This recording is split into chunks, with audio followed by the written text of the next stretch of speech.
Welcome back to the Story Hub. A journey of calm strength and silent transformation continues. You are now entering part 5 of Rebirth into Tranquility. Settle in, the tale deepens from here. God ji, मैंने तो एक peaceful life चाही थी।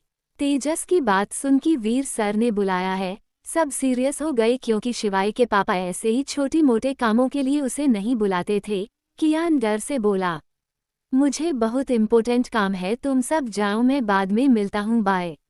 ये बोल वो जाने लगा, लेकिन वीर ने उसका पीछे से कॉलर पकड़ लिया और बोला, क्या इम्पोर्टेंट काम है तुम्हें बकवास करने के अलावा? तुम भी हमारे साथ चल रहे हो। ये बोल उसने उसे छोड़ दिया और शिवाय को देखने लगा। शिवाय ने अपनी शर्ट पहनी और वहां से निकल गया। उसके पीछे ये सब भी निकल गए। शिवाय का खून बहना रुक गया था, लेकिन उसका जख्म अभी भी ताज़ा था। तेजस और वीर को यही डर लग रहा था कि अगर वीर जी शिवाय के पापा ने शिवाय के जख्म के बारे में पूछा तो वो क्या जवाब देंगे। और तो और वो है भी बहुत खतरनाक, उन्हें देखते ही सब डर जाते हैं, इतने खतरनाक हैं वो। शिवाय पूरा का पूरा उनकी कॉपी है। कियान उसके दिमाग में यहाँ से कैसे निकले यही चल रहा था। सब गाड़ी में बैठ गए और तेजस ने गाड़ी स्टार्ट कर दिया। वो अभी आधे रास्ते हो पहुंचे थे कि उन सब के फोन में एक साथ नोटिफिकेशन आया। वीर, कियान और शिवाय ने फोन चेक किया, सबके सब सीरियस हो गए। वही कपूर मैंशन में सब इस प्रॉब्लम को कैसे सॉल्व करें यही सोच रहे थे, क्योंकि बहुत कोशिश करने पर भी कपूर इंडस्ट्री के टेक्नोलॉजी टीम इस वीडियो क्लिप को डिलीट नहीं कर पा रही थी। तभी अद्विक, कबीर और अर्जुन के फोन में एक साथ नोटिफिकेशन की विप बजी। तीनों मैसेज देख सीरियस हो गए। अर्जुन ने कबीर को देखा तो दोनों उठकर बाहर निकल गए। अद्विक भी समझ गया, वो भी जाने लगा। तभी उसे रेखा जी ने रोक दिया, लेकिन इस बार अद्विक ने अपने डैड को देखा। अरविंद जी समझ गए कि कुछ सीरियस है, इसलिए उन्होंने उसे जाने को कहा। वही मुंबई सर्कस अध्या और बच्चे बहुत अच्छे से शो एंजॉय कर रहे थे। अध्या बच्चों को खुश देख खुश थी। उसने अपने फ़ोन में देखा तो उसके फ़ोन में नेटवर्क नहीं था। ये देख उसे अजीब लगा, क्योंकि उसने नोटिस की काफ़ी टाइम से नेटवर्क नहीं है। उसका क्वीन वाला माइंड अलर्ट हो गया। उसने आसपास देखा, वहाँ बहुत से लोग थे, पूरा स्टेडियम भरा हुआ था, बहुत से बच्चे भी थे और बुजुर्ग भी। अचानक उसे कुछ गड़बड़ होने का सेंस होने लगा। उसने हर चीज़ को वहीं से एनालिसिस करना शुरू कर दिया। उसे कुछ ही पल में सारा माजरा समझ आ गया। उसने बच्चों को देखा और उसके लिए जगह ढूंढने लगी, क्योंकि ये पूरा शो ही एक ट्रैप था, टेररिस्ट का ट्रैप था। और यहाँ पब्लिक भी बहुत से इकट्ठे हो गए थे और काफ़ी टाइम से नेटवर्क भी कट है। ये सब इनका ही किया धारा था। उसने सब सोच लिया। एक जगह भी देखकर उसने बच्चों से कहा, बच्चों चलो तुम सबको कुछ मज़ेदार चीज़ दिखाती हूँ। सब खुश हो गए और अध्या के साथ जाने लगे। अध्या सबको एक कमरे के सामने लेकर आई। उसे पता था कि अब तक सारे एग्जिट बंद कर दिए होंगे, इसलिए बाहर जाना अभी मुश्किल है। इसलिए उसने रुद्र को अपना फ़ोन दिया और उन सब से बोली, बच्चों बाहर कुछ बैड अंकल आए हैं जो कि अभी झगड़ा करेंगे, इसलिए जब तक मैं आप सबको यहाँ लेने ना आऊँ कब तक आप सब यहाँ से बाहर निकलने की कोशिश नहीं करोगे, ओके?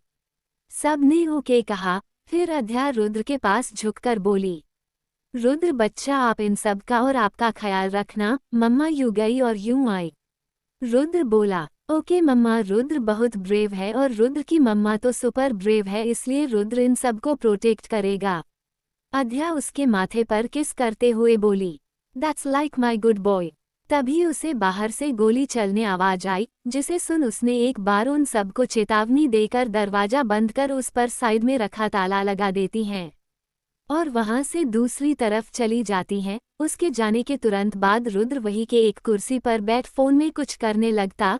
स्क्रीन पर बहुत से नंबर शो हो रहे थे। कुछ ही सेकंड बाद उसने सर्कस स्टेडियम में लगे सारे कैमरे को हैक कर लिया और बाहर देखने लगा। उसे देख ये पता लगाना मुश्किल था कि ये वही बच्चा है जो थोड़ी देर पहले अध्या के साथ था।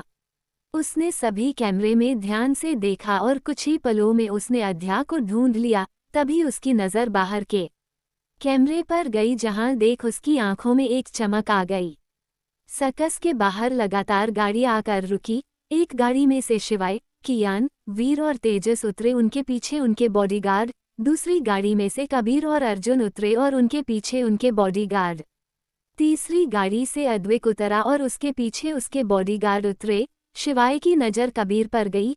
उसी वक्त कबीर ने भी शिवाय को देखा, लेकिन उसने तुरंत ही उससे मुंह फेर लिया। वही अद्विक उन सब के पास आ गया। वीर ने सबसे कहा, खतरा बहुत ज्यादा है, अंदर बहुत लोग हैं, बच्चे, बूढ़ी और औरतें सब है, क्या करे। उसकी बात पर अर्जुन बोला, पहले हमें जितनों को हो सके उतने लोगों को बाहर निकलना चाहिए। अद्विक बोला, मैंने अपने कुछ लोगों को अंदर जाने को कहा था, उन्होंने बताया कि सारे एग्जिट और एंट्रांस बंद हो चुके हैं। उसकी बात सुन कबीर और अर्जुन के माथे पर चिंता की लकीरें आ गई। तेजस बोला, हमारा अंदर जाना मुश्किल है, किसी को बाहर कैसे लाएंगे। शिवाय ने कबीर और अर्जुन की टेंशन देख लिया था, जिसे देख उसकी भौहें सिकुड़ गई, क्योंकि वो कबीर को बहुत अच्छी तरह से जानता था। कबीर इससे भी मुश्किल सिचुएशन में भी उसे चिंता नहीं होती थी, फिर आज क्यों। तभी अर्जुन बोला, हमें जल्द से जल्द अंदर जाने का कोई ना कोई रास्ता ढूंढना होगा।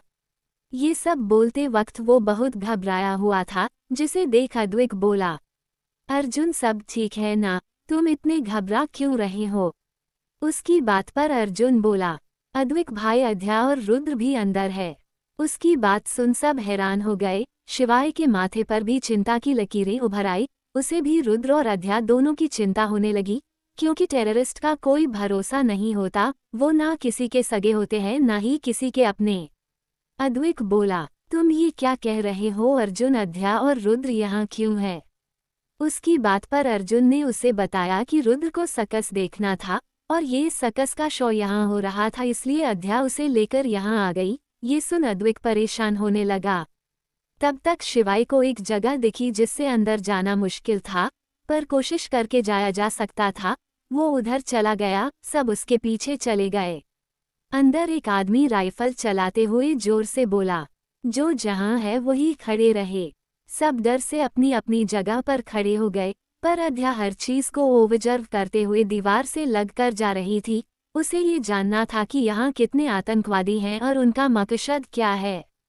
थोड़ी ही देर में उसके घूमकर पता लगा लिया। उसे अद्विक के आदमी भी दिखे जिसे उसने पहचान लिया। अब उसे पब्लिक के बीच में जो आतंकवादी है उन्हें आइडेंटिफाई करना था, क्योंकि उसके एक्सपीरियंस से उसे पता था कि ऐसे अटैक में कई टेररिस्ट पब्लिक के बीच में होते हैं, कुछ तो ह्यूमन बॉम्ब बनकर खड़े रहते हैं।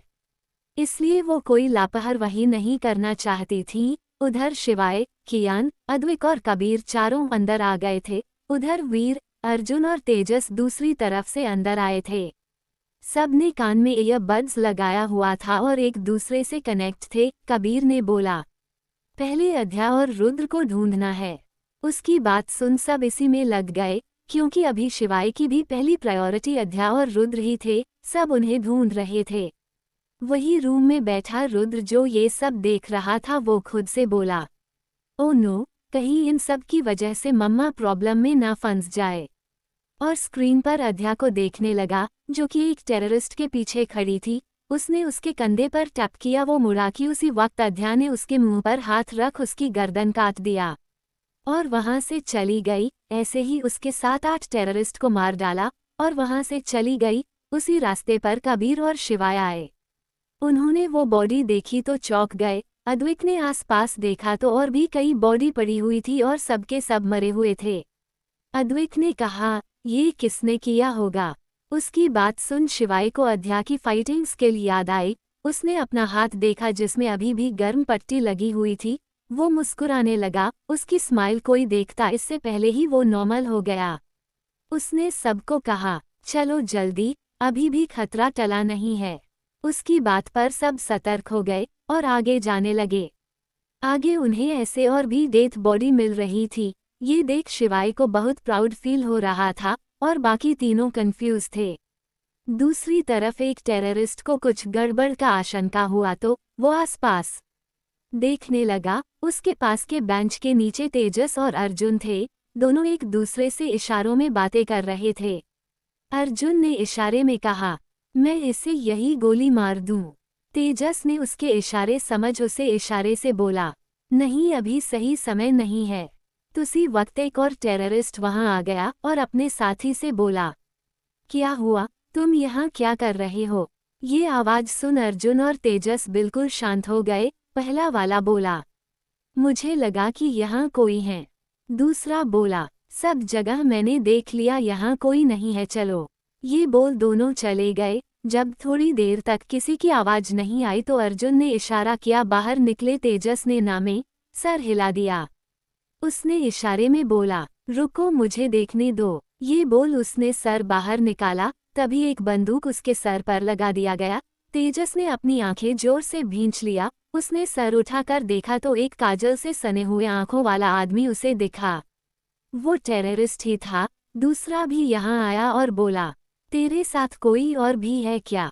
ये सुन अर्जुन को पता चल गया कि तेजस पकड़ा गया। अब वो क्या करे, वो सोचता उससे पहले ही उसे आवाज आई, देखो जो भी इसके साथ है वो बाहर आओ, नहीं तो इसकी जान यही चली जाएगी। उसकी बात सुन तेजस बोला, कोई नहीं है मेरे साथ, मैं अकेला हूँ। उसकी बात पर पहले टेररिस्ट ने उसके गाल पर एक पंच दे मारा और दूसरे में उसकी तरफ बंदूक कर ट्रिगर लोड करते हुए बोला, देखो मैं आखिरी बार बोल रहा हूँ, इसकी जान बचना चाहते हो तो सामने आओ, नहीं तो। वो ट्रिगर दबाने वाला था कि तभी अर्जुन बोला, रुको। उसकी आवाज सुन तेजस ने अफसोस में फिर से आंखें भींच लिया। उसने मन में सोचा, क्या बेवकूफ है ये, क्या जरूरत थी बाहर आने की? अर्जुन तुमने क्या किया? अर्जुन जैसे उसके मन की बात समझ गया हो वो बोला, वही जो तुम करते अगर मेरी जगह होते। दोनों ने उन दोनों को पकड़ लिया और सर्कस के स्टेडियम के ग्राउंड जहां सबको रखा था वहां लेकर गया। वहां 15-16 टेररिस्ट मौजूद थे। वो दोनों तेजस और अर्जुन को धक्का देते हुए उनसे बोला, ये दोनों छुपे हुए थे और हमारे 2 आदमी मरे हुए भी मिले, शायद इनके साथ और भी लोग हैं। उसकी बात सुन जो उनका लीडर है वो बोला, बता और कितने लोग हैं तुम्हारे साथ और कहा है उन्हें यहाँ आने को बोल। उसकी बात सुन तेजस और अर्जुन ने कहा कि उनके साथ कोई और नहीं है, वो अकेले थे इसलिए डर से छिप गए थे।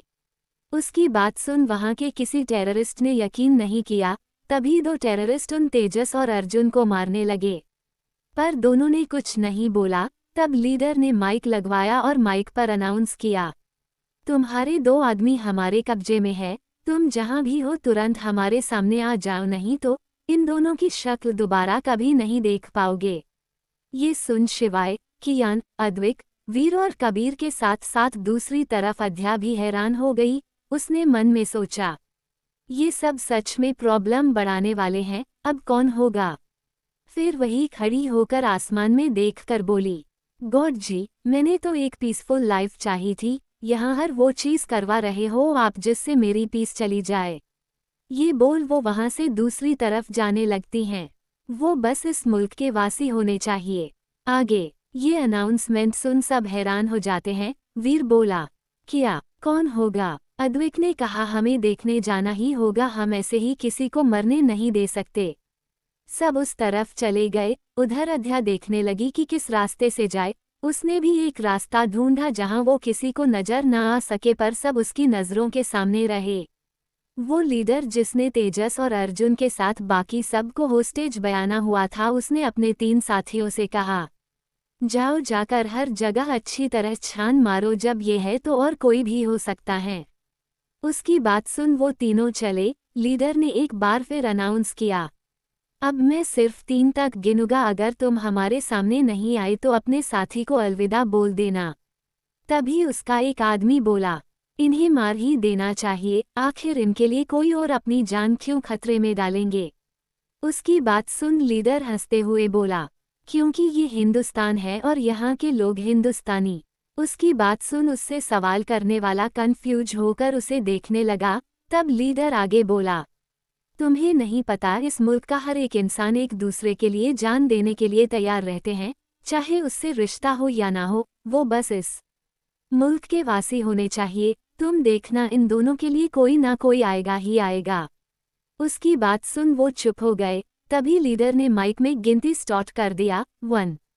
उसकी आवाज सुन सब परेशान हो गए। सब ने दीवार के पीछे से देखा तो तेजस और अर्जुन को देख हैरान हो गए। कबीर और अद्वैत एक वक्त पर बोले, तुम सब यही रुको, मैं जाता हूँ। उसकी बात सुन बाकी के उसे देखने लगे। और वो दोनों एक दूसरे की देखने लगे, लेकिन उनकी बातों को वीर इग्नोर कर बोला, कोई जरूरत नहीं है, तुम सबको यहाँ से बाहर निकलो, मैं जाता हूँ, उन सब का ध्यान भटकाने की कोशिश करता हूँ, तब तक तुम बाकी सबको बाहर निकालो, ओके। वीर की बात पर कियान बोला, ओह हेलो, तुम कौन होते हो ये डिसाइड करने वाले, मैं जाऊंगा, तुम सब यही रहो। तभी शिवाय को कुछ सेंस हुआ, वो बोला, किसी को कहीं जाने की जरूरत नहीं है। उसी वक्त उन सब के पीछे से एक आवाज आई, अच्छा तो तुम सब यहाँ छुपे हो। सब ने पीछे देखा तो 2 आतंकवादी उनकी तरफ बंदूक करे खड़े थे। सब ने एक साथ शिवाय को देखा, फिर उन दोनों को। वीर ने आंखों के इशारे से कहा, 2 ही है, खत्म कर दे। कबीर ने उसी तरह इशारे में कहा, नहीं, तेजस और अर्जुन इनके कब्जे में है, इसलिए अभी कुछ मत करो। फिर वो दोनों आतंकवादी उन सब को लेकर सबके पास आ गए। उन सबको देख उनका लीडर हैरान हो गया। वो बोला, शिवाय राजवंश इंडस्ट्री का सीईओ और अद्विक कपूर इंडस्ट्री का सीईओ। फिर हंसते हुए बोला, अब तो हमें कुछ करने की जरूरत ही नहीं है। फिर रुककर शिवाय और अद्विक को देख बोला, अब तो हिंदुस्तान की इकोनॉमिक हमारे हाथ में आ गई है, अब तो यहाँ की सरकार भी हमारे कदमों में होगी। अपने आदमियों को देख, इन सब को अलग बिठाओ और खास नजर रखो। सब ने उन सब को चेयर पर बांध दिया, पर अभी कबीर, अद्विक और शिवाय के चेहरे पर बिल्कुल कॉम वाले एक्सप्रेशन थे, क्योंकि उन तीनों ने भीड़ में स्कैन किया था, उन्हें रुद्र या अध्या में से कोई नहीं दिखा। वो दोनों सेफ है, ये सोच उन्हें थोड़ी राहत मिली। वही वीर, कियान, तेजस और अर्जुन के चेहरे पर उन सब के लिए नफरत। वही ये सब अपने फोन में देख रहा रुद्र बोला, देखा बड़ा दिया ना मेरी मम्मा का काम, अब मम्मा को सबके साथ इन्हें भी बचाना होगा। तभी उसकी नज़र बड़ी हो गई, उसने तुरंत फोन रखा और बाकी के बच्चों से बोला, जल्दी से छिप जाओ, किसी तरह की कोई आवाज मत करना। उसकी बात सुन सब उसे कंफ्यूज हो देखने लगे। तब रुद्र सबको खींच कर एक जगह छुपाने लगा और उन्हें हिदायत देने लगा कि किसी भी हालत में बाहर ना आए। वही कमरे से बाहर 2 टेररिस्ट खड़े थे। एक ने दूसरे से कहा, क्या तुमने इस कमरे में ताला लगाया था? उसकी बात पर दूसरे ने साफ साफ नकार दिया। तब उन्हें शक हुआ कि कुछ गड़बड़ है, वैसे भी जैसे कुछ पल से हो रहा है उसके हिसाब से अब वो चांस नहीं ले सकते। उन्होंने ताला तोड़ना शुरू कर दिया।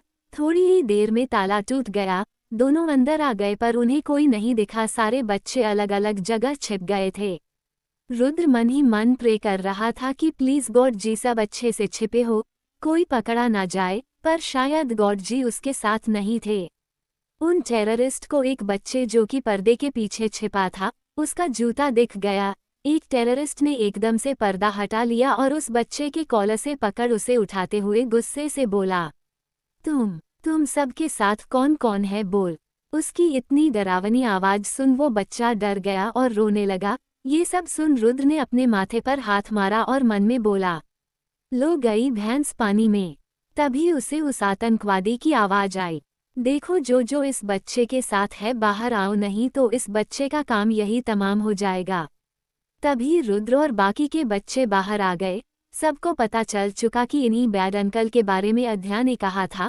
वही वो दोनों आतंकवादी इतने बच्चों को देख हैरान हो गया, मतलब ये सारे बच्चे बंद कमरे में कर क्या रहे थे।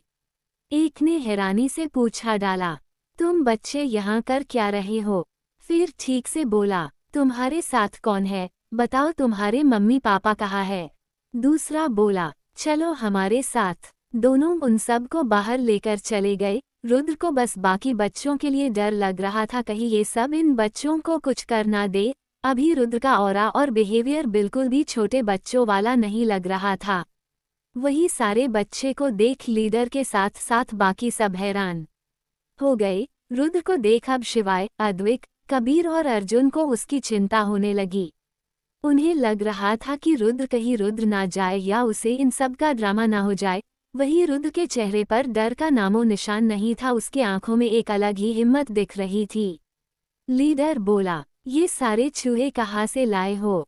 तब उस टेररिस्ट ने सब कुछ बता दिया। ये सब सुन लीडर गुस्सा हो गया। उसने रुद्र के कॉलर से पकड़ उठाते हुए बोला, बोलो तुम सबको किसने वहां छिपाया था?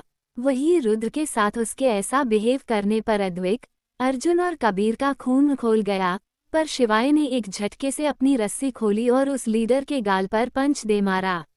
उसके ऐसा करते ही उस लीडर के हाथ से रुद्र गिर गया। वो जमीन पर गिरता उससे पहले ही शिवाय ने उसे पकड़ लिया और अपने सीने से लगा लिया। पता नहीं क्यों लेकिन शिवाय को रुद्र को अपने सीने से लगाकर उसे एक बहुत ही सुकून का एहसास हुआ, जैसे कि ये उसकी पूरी दुनिया हो। वही रुद्र को भी शिवाय के गले लग सुरक्षित होने का एहसास हुआ। लेकिन उस लीडर को गुस्सा आ गया। उसने मुड़ कर देखा कि ये किसने किया, लेकिन शिवाय की गुस्से वाली लाल आंखें देख वो खुद ब खुद एक कदम पीछे हो गया। शिवाय उसके तरफ एक कदम बढ़ाते हुए अपनी गुस्से भरी आवाज में बोला, डोंट यू डरे टू टच हिम। उसकी आवाज में एक चेतावनी थी जो कह रही थी, हाथ लगाकर दिखाओ, तुम्हारे पुश्ते मिटा दूंगा। लीडर जैसे उसकी चेतावनी समझ हो, उसे अचानक एहसास हुआ। उसने अपने माथे पर हाथ रखा, वहां पसीने आ गए थे। शिवाय रुद्र को अपने गोद में लिए उसी चेयर पर राजा की तरह बैठ गया। रुद्र भी उसकी गोदी में एडजस्ट होकर आराम से बैठ गया। वही बाकी सब शिवाय को देख हैरान हो गए। उसने एक बच्चे के लिए यहाँ इतने सारे लोगों की जान को खतरे में डाल दिया।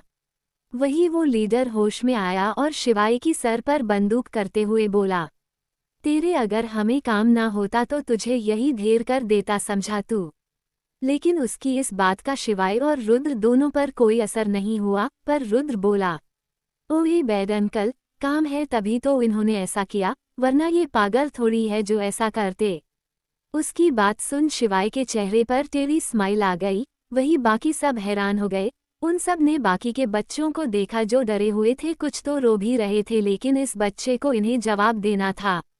वही वो लीडर भी हैरान हो गया कि एक बच्चा उससे डर नहीं रहा है। तक उसने शिवाय को देखा, उसे लगा कि शिवाय की वजह से वो इससे नहीं डर रहा है। तभी उस लीडर ने ऑर्डर दिया कि इन दोनों को अच्छे से बंधो। तब फिर रुद्र बोल उठा, बैड अंकल, आप इतना क्यों डर रहे हो मुझसे। उसकी बात उस लीडर के ईगो को ट्रिगर करने वाली थी, लेकिन वो बहुत सावधान हो गया था। उसने अभी अपने ईगो को साइड में रख दिया। उसने अपने आदमियों को कहा, अच्छे से बांधो इन सबको। 2 आदमी को बोला, तुम दोनों जाकर अच्छी तरह से चेक करो और कोई तो नहीं है। उसकी बात पर 2 जने जाने लगे, लेकिन तभी वहां की लाइट चली गई, जिसे देख शिवाय के चेहरे पर ठंडी स्माइल आ गई। रुद्र भी खुश हो गया क्योंकि उसे पता चल गया था कि ये किसने किया होगा। लेकिन वो लीडर बौखला गया, उसे समझ नहीं आ रहा था कि ये सब हो क्या रहा है। उसने चीखते हुए कहा, कौन है सामने आओ, नहीं तो मैं सबको भून डालूंगा। उसने अपने एक आदमी को लाइट ऑन करने को कहा। वो गया, जैसे ही लाइट ऑन हुई तो सामने देख सब हैरान हो गए, क्योंकि थोड़ी देर पहले जहां हजारों लोग थे, अब पूरा ग्राउंड खाली था। ये देख लीडर का गुस्सा 7वें आसमान पर पहुंच गया। उसने चीखते हुए कहा, कौन है, किसने किया ये सब, आओ नहीं तो। उसने शिवाय और बाकी सब की तरफ बंदूक करके जोर से बोला, नहीं तो मैं इन सब को मार दूंगा, इन सब में से कोई नहीं बचेगा, सामने आओ। ये बोल उसने आसमान में 2-3 बार फायरिंग किया, ताकि जो कोई भी हो वो सामने आ जाए, पर कोई सामने नहीं आया। नेक्स्ट चैप्टर, अब तुम्हारा क्या होगा चिंटू पिंटू। आगे। वहां से सारे लोग गायब हो चुके थे, जिसे देख टेररिस्ट का लीडर बौखला जाता है। उसे समझ नहीं आ रहा था कि ये सब किसने किया, क्योंकि सारे लोग तो उसके सामने हैं। वही कबीर, अद्वैक और अर्जुन के साथ साथ तेजस, वीर और कियान को भी हैरानी हुई कि ये सब किया किसने। सब ने शिवाय की तरफ देखा, उन्हें यही लगा कि ये सब शिवाय ने किया होगा। वही शिवाय खुद में श्योर था कि ये सब किसने किया है, लेकिन वो भी अध्या की स्पीड देख हैरान हो गया कि उसने कुछ ही पलों के अंदर इतने सारे लोगों को बाहर कैसे निकाला।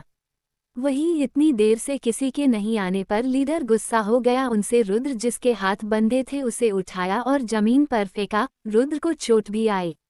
उसी वक्त शिवाय फिर से हाइपा हो गया, लेकिन इस बार वो कुछ करता कि लीडर रुद्र के सर पर बंदूक रख गुस्से से बोला, इस बार नहीं राजवंश, वरना इस बच्चे की खोपड़ी झल्ली झल्ली कर दूंगा। उसके बाद उसने अपने आदमियों को कहा कि मारो इसे, यही बताएगा कि ये सब किसने किया है। और उसने शिवाय को देखते हुए बोला, बहुत शौक है ना, हिम्मत दिखाने की, अब दिखा। ये बोलते वक्त उसने रुद्र के सर पर गन को प्रेस किया। फिर उन सबको देखते हुए बोला, तुम्हें क्या लगा कि सबको सबसे बचा लोगे? बेवकूफ़ हो तुम सब, क्योंकि उनमें हमारे आदमी भी थे, कुछ तो ह्यूमन बॉम्ब भी है, चाहे वो कहीं भी जाए। फिर उन सबको चिढ़ाने वाली टोन में, चाहे कहीं भी जाए होंगे तो भूमम हाँ हाँ। उसकी बात सुन शिवाय के चेहरे पर शिकन आ गई, लेकिन तभी किसी ने उसके पीठ पर लात मारी। उसके पीठ के जख्म अभी भी ताजे थे, इसलिए तुरंत वहां से खून बहने लगे। वहीं दूसरी तरफ सारे लोग जा चुके थे सिवाय कुछ को जो एक तरफ खड़े थे, वो कि उस टेररिस्ट के साथी थे। उनके सामने अध्या खड़ी थी, वो सब बहुत गुस्से से उसे देख रहे थे। एक आदमी उससे बोला, ये लड़की तुमने ये सही नहीं किया। उसकी बात पर अध्या बोली, अध्या नाम है मेरा। उसकी बात सुन उसने से एक लड़की ने उस पर अटैक कर दिया, जिसे अध्या ने आसानी से डॉच कर दिया। बाकी के दोनों ने भी उस पर अटैक कर दिया, लेकिन उसने सबको आसानी से संभाल लिया। फाइटिंग करते हुए ही साइड से एक कांच का हाथ में लिया और उन तीनों की गर्दन काट दिया। अब सिर्फ 2 आदमी बचे थे। अध्या उन्हें देखने लगी, उसने उसे स्कैन किया तो वो समझ गई कि इनके पास बॉम्ब हैं। तभी वो दोनों जोर जोर से हंसने लगे और हंसते हुए अपनी जैकेट खोला, उसमें सच में बॉम्ब लगे हुए थे और उसका टाइमर भी स्टार्ट हो गया था। तभी अध्या उन्हें देख टेढ़ी स्माइल करते हुए बोली, जिसे ना जानते हो उसके सामने ओवर स्मार्टनेस नहीं दिखानी चाहिए मेरे चिंटू पिंटू। ये बोल उसने अपने हाथ में लिए कांच से उस बॉम्ब के 2 वायर काट देती हैं, फिर उन दोनों को देख अपनी पलकें झपकाते हुए, अब तुम्हारा क्या होगा चिंटू पिंटू? उसकी बात सुन ये दोनों डर गए और वहां से भागने लगे, लेकिन अध्या ने उसे भागने का मौका भी नहीं दिया और उनके घुटनों पर अटैक कर उन्हें बिठा दिया और उन्हें देखते हुए बोली, मैंने किसी भी इंसान को जान से ना मारने का वादा किया था खुद से, लेकिन तुम सब इंसान के रूप में मासूमों के लिए मौत हो, इसलिए तुम्हें मारना कोई गुनाह नहीं। फिर एक ही झटके में उन्हें मार दिया। उधर ग्राउंड में लीडर ने रुद्र के सर पर बंदूक रखकर उन सब से पूछ रहा था कि बताओ किसने किया ये सब, नहीं तो। शिवाय की पूरी पीठ से खून की धार बह रही थी, पर उसकी मुंह से एक आह भी नहीं निकली थी। लेकिन लीडर की बात सुन वो बोला, कोशिश भी मत करना वरना ना जी पाएगा ना ही मर पाएगा। ये सुन लीडर को और गुस्सा आया, उसने अपने आदमी को बोला, ये क्या काम किया है तुम सब ने, इसकी जुबान अब भी चल रही है। फिर वो शिवाय को देख बोला, कोई बात नहीं, मुझे पता है इस राजा की जान इस तोते में है। उसने ये बात रुद्र की तरफ इशारा करते हुए बोला था, जिसे देख सब एक पल को डर गए, लेकिन तभी लीडर ने रुद्र की तरफ बंदूक कर गोली चला दिया। उसी वक्त रुद्र डर से चीख पड़ा, मम्मा। शिवाय तुरंत उठ खड़ा होकर रुद्र की तरफ चला गया। उसने रुद्र को अपने सीने में छुपा लिया ताकि गोली रुद्र को ना लग जाए। उसे खुद नहीं पता क्यों, लेकिन वो रुद्र पर एक खरोच भी नहीं सह पाता। तभी वहां उस लीडर की जोर की चीख गूंज उठी। ये देख सब हैरान हो गए कि ये किसने किया, क्योंकि लीडर के हाथ की गन से लेकर उसकी कलाई तक में आग लग गई। शिवाय ने भी पीछे देखा, फिर रुद्र को लेकर खड़ा हो गया और सामने देखते हुए मन में बोला, वेलकम माय लेडी टाइगर। तभी हवा में 2 ताश के पत्ते आग में जलते हुए गोल गोल घूमने लगे। सबकी नज़र उस तरफ चली गई। तभी उस तरफ से अध्या आती हुई दिखी, जिसका पिच कलर की कुर्ती खून से लाल पड़ गई थी। उसकी आंखें खून की तरह लाल थी, क्योंकि उसने रुद्र की चीख सुन लिया था और उसे इन सब पर बहुत गुस्सा आ रहा था कि इनकी हिम्मत कैसे हुई रुद्र को हाथ लगाने की। वही वो आग में लिपटे कार उसके ऊपर से नीचे तक गोल गोल घूम रहे थे, जैसे कह रहे हो मालिक हुक्म कीजिए। उसे देख ऐसा लग रहा था कि कोई मौत की देवी खुद आग से निकल कर आ रही है दुष्टों का संहार करने। उसे देख उसकी आंखों में मौत का मंजर दिख रहा था। वो अभी सच में बहुत डरावनी लग रही थी, खून से सने कपड़े और खून जैसे लाल आंखें, जिसमें सिर्फ मौत की प्यास है। लीडर डर से पीछे होने लगा। जैसे जैसे अध्या के कदम बढ़ रहे थे वैसे वैसे उस लीडर के कदम पीछे हो रहे। अद्विक, कबीर और अर्जुन अपनी बहन का ये रूप देख हैरान हो गए थे। वीर, कियान और तेजस तो सदमे में ही चले गए थे। अद्विक को शिवाय के हाथ की याद आई जब उसने कहा था कि अध्या को फाइटिंग आती है, लेकिन उसने यकीन ही नहीं किया था। पर अब जब वो खुद उसे उस काली अवतार में देख रहा है तो भी उसे यकीन नहीं हो रहा है। वहीं कबीर और अर्जुन को यकीन नहीं हो रहा था कि उसकी नाजुक और भोली सी बहन का ये रूप भी हो सकता है। तभी अध्या ने अपनी 2 उंगली में उन दोनों कार्ड को पकड़ लिया। ये सब लीडर जो कि घबरा गया था, उसके हाथ की आग भी उसने बुझा लिया था। वो उसकी तरफ गन कर बोला, कौन हो तुम? अध्या उसकी तरफ देख मुस्कुराते हुए बोली, वही जिसे तुम तब से ढूंढ रहे थे। उसकी मुस्कुराहट ऐसी थी कि किसी भी रूह कांप जाए। वो लीडर भी एक पल को कांप गया। वो अपने आदमियों से बोला, देख क्या रहे हो, चलाओ गोली। ये सुन अध्या के भाई डर गए कि कहीं अध्या को चोट ना लग जाए, लेकिन अध्या एकदम शांत थी, उसे इससे कोई फर्क ही नहीं पड़ा। वो वैसे ही खड़ी रही। तभी सबने उस पर फायरिंग करने के लिए गन उठाया और उसकी तरफ कर दिया। ये देख अध्या ने उन सबको बोरियत से देखा और अपने हाथ में पकड़े कार्ड को उन्हीं उंगली से फेंका। वो दोनों कार्ड घूमते हुए उन सब के पास गए और सबकी हाथ की उंगली कटकर गिर गई। सबकी दर्द से चीख निकली। ये देख अब लीडर का और भी बुरा हाल हो गया। उसने अध्या को देखा जो उसकी तरफ बढ़ रही थी। अध्या उसकी तरफ बढ़ते हुए उसके आंखों में बिना पलके झपकाए बोली, असली फाइटर वो होता है जो हवा को भी हथियार बना ले। ये बोल उसने अपनी दोनों उंगली अपने सामने करी। तभी दोनों कार्ड उसकी उंगलियों में वापस आ गए। ये देख सब हैरान हो गए। तेजस तो शौक में बेहोश हो गया था। कियान आंखें बड़ी कर मुंह खोले अध्या को देख रहा था। वीर की नज़र अध्या पर तो कभी उसे ताड़ करे शिवाय पर जा रही थी। उसे भी ये सब हजम नहीं हो रहा था कि एक लड़की इतनी अच्छी स्किल जानती है। बात ये नहीं है कि एक लड़की को ऐसी स्किल नहीं आ सकती है, बात ये है कि ये स्किल अध्या को कैसे आती है। तभी अध्या ने दोबारा कार्ड फेंका जो कि उस लीडर के उसी हाथ पर लगा जिस हाथ से उसने रुद्र को धक्का दिया था। दोनों कार्ड ने उसके हाथ को 2 भाग में चीर दिया, जिससे कि उस लीडर की चीख गूंजी। तभी अध्या ने दोबारा कार्ड फेंका। इस बार उसके दोनों घुटनों में लगा। वो इतना दर्द बर्दाश्त नहीं कर पाया और बेहोश हो गया। अध्या ने इस बार एक साबुत कार्ड कबीर, तेजस, कियान, अद्विक और अर्जुन की तरफ फेंका जो उन सब के रस्सियों पर लगी, जिससे उनकी रस्सी खुल गई। सब अध्या को हैरानी से देखते हुए धीरे से उठे। कियान ने तेजस को 2 थप्पड़ मारा जिससे वो भी जग गया। वैसे भी उसे और अर्जुन को पहले ही मार पड़ी ही थी।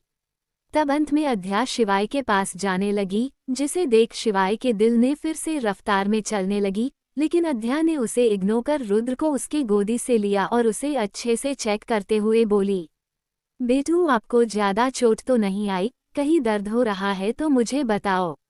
उसकी आवाज सुन अब जाकर सब शौक से बाहर आए। रुद्र खुशी से बोला, नो मम्मा, रुद्र ब्रेव और स्ट्रांग बॉय है, रुद्र को कुछ नहीं हुआ। उसकी बात सुन अध्या उसके नाक पकड़ प्यार से बोली, ओक माय ब्रेव बॉय। वही उसके रुद्र को लेते ही शिवाय को खाली खाली सा फील हुआ। दोनों को बात करते देख उसे अपने अंदर एक अकेलापन सा महसूस हुआ। अध्या का एक नज़र भी उसे ना देखना उसे तकलीफ देने लगी। उसका दिल भारी सा होने लगा। लेकिन रुद्र की अगली बात सुन उसे थोड़ा अच्छा महसूस हुआ। रुद्र बोला, मम्मा रुद्र तो बिल्कुल ठीक है, लेकिन मुझे बचाते हुए शिवाय की तरफ इशारा कर इन अंकल को बहुत चोट आई है। शिवाय को अच्छा लगा कि रुद्र उसकी फिक्र कर रहा है। वो अध्या को देखने लगा कि वो क्या बोलेंगी, लेकिन अध्या की बात सुन उसके ऊपर जैसे किसी ने ठंडा पानी डाल दिया हो। अध्या बोली, बच्चा ये सब हुआ भी तो इन सब की वजह से ही था, पर कोई बात नहीं, मैं बाद में उन्हें थैंक यू बोल दूंगी। लेकिन मन में बोली, अगर ना आते और कोई पकड़ा ना जाते तो वो सब और सतर्क ना होते, ना ही आप तक पहुंचते। गलती इन सब बेवकूफ़ों की ही थी, पर ये सब आपके सामने नहीं कह सकती मैं, क्योंकि आप अभी बच्चे हो बेटू। लेकिन उसकी बात सुन शिवाय को बिल्कुल अच्छा नहीं लगा। तभी उसे अपना सर भारी सा लगा। उसने खुद को संभाला, लेकिन कुछ पल बाद उसकी आंखों के सामने अंधेरा छाने लगा और वो गिरने लगा, जिसे अध्या ने देख लिया और अपने एक हाथ से उसे गिरने से बचाने के लिए उसके कंधे को पकड़ उसे सहारा दिया। रुद्र बोला, अंकल आप ठीक हो? शिवाय को जब एहसास हुआ कि अध्या ने उसे बचाया है तो वो उसे देखने लगा। वो उसके आंखों में देखता रह गया। वही अध्या भी उसकी आंखों में देख रही थी। उसे उसकी आंखों में कुछ अजीब दिखा। वही शिवाय जो कि उसके आंखों में बहुत ही शिद्दत से देख रहा था, उसे सिर्फ नफरत, नाराजगी और अकेलापन दिख रहा था। लेकिन रुद्र की बात सुन जैसे उसे होश आया हो, वो ठीक से खड़ा हुआ। अध्या ने उसकी खून से सनी पीठ देखी जिस पर व्हाइट शर्ट बिल्कुल लाल हुआ पड़ा था। उसे ये भी अजीब लगा क्योंकि जिस तरह से टेररिस्ट अटैक कर रहे थे उस हिसाब से शिवाई को इतनी चोट लग ही नहीं सकती थी। फिर ये कैसे लगा? उसकी अजीब नज़रों से शिवाई को देखा। उसे याद आया कि उस दिन हॉस्पिटल के लिफ्ट से भी ऐसे ही इसी ब्लड की स्मेल आ रही थी। क्या उस वक्त भी इसे लगी थी? वही शिवाई ने भी उसे खुद की चोट देखते हुए देख लिया और उसके चेहरे पर आए कंफ्यूजन को भी वो समझ गया कि इसे शक हो गया है कि ये चोट इस वक्त तो नहीं लगी। वही उन दोनों को इतने करीब देख बाकी सब हके बके खड़े थे, लेकिन कबीर ने जब शिवाई को अध्या के पास देखा तो उसे गुस्सा आने लगा। वो अध्या के पास गया और बोला, डोल, हमें चलना चाहिए रुद्र, और तुम्हें आराम करने की जरूरत है। उसकी बात सुन अध्या ने एक प्यारी सी स्माइल के साथ कहा, ओके भाई, पर पहले मुझे आप ये बताइए कि आप और अर्जुन भाई ठीक तो हो ना? फिर वो अर्जुन की तरफ देखते हुए, खासकर आप अर्जुन भाई, आप ठीक हो ना? उसकी बात सुन अर्जुन बनावटी स्माइल के साथ बोला, यस माय स्वीट सिस्टर, मैं एकदम वो पूरा बोल भी नहीं पाया कि उसके गाल में दर्द होने लगा, जिसे देख अध्या की हंसी निकल गई। रुद्र भी जोर से हंसने लगा। अध्या बोली, कबीर भाई, पहले हम अर्जुन भाई को हॉस्पिटल लेकर चलते हैं। कबीर ने भी उसकी बात मान लिया और अर्जुन को सहारा देते हुए वहां से बाहर निकल गया। नहीं, ये कांस्टेंट नहीं है।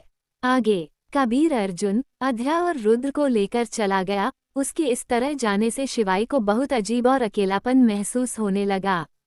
यही हाल अद्विक का भी। अध्या ने एक बार भी उसे नहीं देखा, न उससे पूछा कि वो ठीक है या नहीं। यही सोच उसे बहुत भारी सा लग रहा था। कियान ने तेजस को संभाल कर खड़ा किया था। चारों तरफ एक अजीब सी शांति फैली हुई थी। उस शांति को तोड़ते हुए वीर बोला, हमें चलना चाहिए, कमिश्नर सर आने वाले हैं, मैंने उन्हें सब समझ दिया है। उसके बोले पर अद्विक और शिवाय उसे देखने लगे। उनकी मन की बात समझ वीर बोला, हाँ, अध्या का नाम कहीं नहीं आएगा। अद्विक ने हाँ में सर हिला दिया। सब हॉस्पिटल चले गए। अब तक रात हो गई थी। कबीर अर्जुन और अध्या को लेकर घर पहुंचा। वहां सब नीचे हॉल में ही बैठे थे क्योंकि वीर जी को सकस के हादसे के बारे में कमिश्नर ने बता दिया था। अध्या ने रुद्र को कमरे में जाने को कह दिया था, इसलिए राजवंश फैमिली अभी कपूर मैंशन में ही थी। वीर जी ने राध्या का मामला ठंडा कर दिया था और सब वहीं बैठ अपने अपने बच्चों का इंतजार कर रहे थे। अदिति जी अर्जुन के इतने सारे चोट देख डर गई। वो भागते हुए उनके पास आई और बोली, अर्जुन। कबीर, बेटा अर्जुन को क्या हुआ? उसे इतनी चोट कैसे लगी? बेटा कुछ तो बताओ। तभी कबीर बोला, वो हम। इतने में वहां चटाक की आवाज गूंजी। सबने उस तरफ देखा जहां अध्या का सर एक तरफ झुका हुआ था और उसके सामने रेखा जी गुस्से से खड़ी थी। कबीर उनके सामने आकर बोला, मिसेस कपूर, आपकी हिम्मत कैसे हुई मेरी बहन पर हाथ उठाने की? रेखा जी बोली, कबीर आज तुम बीच में मत आओ। आज अर्जुन की ये हालत इस मनहूस लड़की की वजह से ही हुआ है। उनकी बात सुन अर्जुन भी खड़े होते हुए बोला, ये आप क्या कह रही है ताई जी? इसमें अध्या की क्या गलती है? अदिति जी बोली, हाँ भाभी, इसमें अध्या की क्या गलती है? आप उसे कैसे दोष दे सकती हैं? उन सब की बात पर रेखा जी बोली, ये आप सब कैसे बात कर रहे हैं? सब इस लड़की वजह से हुआ है। क्या सबको याद नहीं जब राध्या और इसका जन्म होने वाला था, जब पंडित जी ने क्या कहा था कि इस घर की बड़ी बेटी मनहूसियत लेकर आएगी, वो सिर्फ मौत लेकर आएगी। उनकी बात सुन सभी बड़ों को याद आया कि ये सच है। तभी रेखा जी बोली, और आज वही होते होते बचा है। अरे कबीर, अर्जुन और अद्विक वहां क्यों गए? क्योंकि ये मनहूस लड़की वहां थी। इसे ही बचाने के लिए आज हमारे बच्चों ने अपने जान को खतरे में डाल दिया, सिर्फ इसकी वजह से। उनकी बात पर अब सब बड़े चुप को गए, लेकिन कबीर गुस्से से बोला, mind your tongue Mrs Kapoor, वरना मुझसे बुरा कोई नहीं होगा। वो तब से इनकी बकवास सुन रहा था। वही जानता है कि उसने अपना गुस्सा कैसे कंट्रोल किया हुआ है। उसी वक्त उसे ठंड का एहसास हुआ। वो वहां से हट गया। अध्या में से बहुत ही ठंडी और डेंजरस ऑरा निकल रहा था, जिससे वहां का तापमान एकदम बदल गया। वीर जी ये ऑरा महसूस कर दिलचस्पी से अध्या को देखने लगे, क्योंकि वो पहले अंडरवर्ल्ड के किंग रह चुके हैं। वो इंसान को देख उसे पहचान जाते हैं कि वो कैसा है। और उन्हें पता है ऐसे ऑरा वाले लोग साधारण नहीं होते, ये मालिक होते हैं खुद के। ऐसा ऑरा बनाने के लिए कई सालों की ट्रेनिंग लगती है, हर हुनर में बादशाह बनना पड़ता है। तभी अद्या ने अपनी लाल आंखों से रेखा जी की तरफ देखा। उसकी आंखें इतनी डरावनी थी कि रेखा जी एक कदम पीछे हो गई। वो दूसरा कदम पीछे लेती उससे पहले अद्या ने अपने एक हाथ से उसकी गर्दन पकड़ लिया। ये देख सब हैरान हो गए। तभी अद्या ने अपने हाथ को ऊंचा उठा दिया, जिससे अब रेखा जी को सांस लेने में मुश्किल होने उन्होंने झटपटना शुरू कर दिया था। अपनी मोम की ये हालत देख आरव और राध्या परेशान हो गई। राध्या ने तो रोना धोना शुरू कर दिया था। आरव अद्या से रेखा जी को छुड़वाने की कोशिश कर रहा था, लेकिन अद्या की ग्रिप इतनी टाइट थी जैसे कि उसका हाथ रेखा जी के गर्दन से चिपक गया हो। आरव ने सबको कहा, देख क्या रहे हो, मेरी मदद करो। उसकी बात सुन जो सब शौक में खड़े खड़े सब कुछ भूल गए थे वो वापस अपने होश में आते हैं और रेखा जी को अद्या से छुड़वाने लगते हैं, पर की पकड़ बहुत टाइट थी। फिर अद्या एक झटके से रेखा जी को छोड़ देती है, जिससे रेखा जी जमीन पर जा गिरी और खांसना शुरू कर दिया। अद्या उनको देखकर बोली, how dare to slap me, do you even know what the consequences could be. उसकी आवाज सुन रेखा जी की रूह कांप उठी। अद्या एक एक कदम उनकी तरफ बढ़ाते हुए बोली, get ready for punishment Mrs Kapoor, क्योंकि माफी, करुणा और दया का भाव मुझमें तो नहीं है। ये बोल वो चली जाती हैं। उसके जाने के बाद आरव और अनाया रेखा जी को उठाती हैं और सोफे पर बैठती हैं। कोई कुछ नहीं बोल रहा था, सब शांत हो गए थे। कबीर और अर्जुन और रिया भी गुस्से से अपने कमरे में चले गए। तभी वहां शिवाय और अद्विक पहुंचे। समृद्धि शिवाय के पास आकर बोली, बेटा आप ठीक हो ना। उनकी बात पर शिवाय ने हाँ में सर हिला दिया और राजवंश फैमिली को देखकर बोला, लेट हो रहा है, हमें घर चलना चाहिए। उसी वक्त राध्या उसके पास आते हुए बोली, शिवाय ये आप कैसी बातें कर रहे हैं, ये आपका भी घर है, आप और राजवंश फैमिली जब तक चाहे यहाँ रह सकते हैं। ये बोल वो शिवाय के बिल्कुल पास आ गई, जिसे देख शिवाय उससे दूर हुआ और अद्विक को गुस्से से देख बोला, अद्विक समझ लो अपनी बहन को कि अपनी औकात में रहकर बात करे।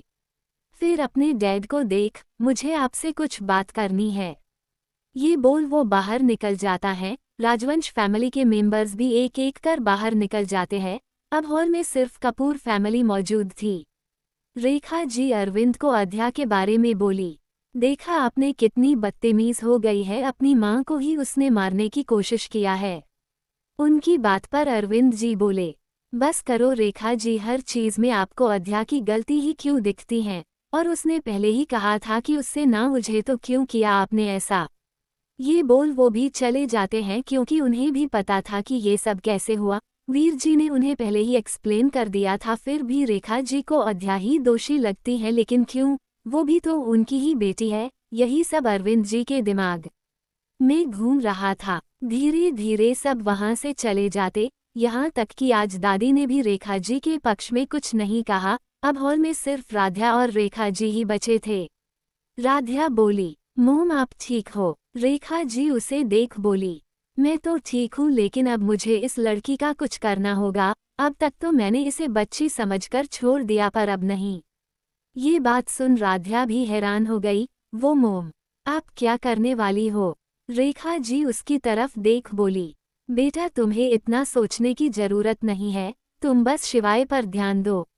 उसकी बात पर राध्या नेहा ने सर हिला दिया। वो भी वहां से चली गई। रेखा जी ने आसपास देखा और कपूर मैंशन से बाहर निकल गई।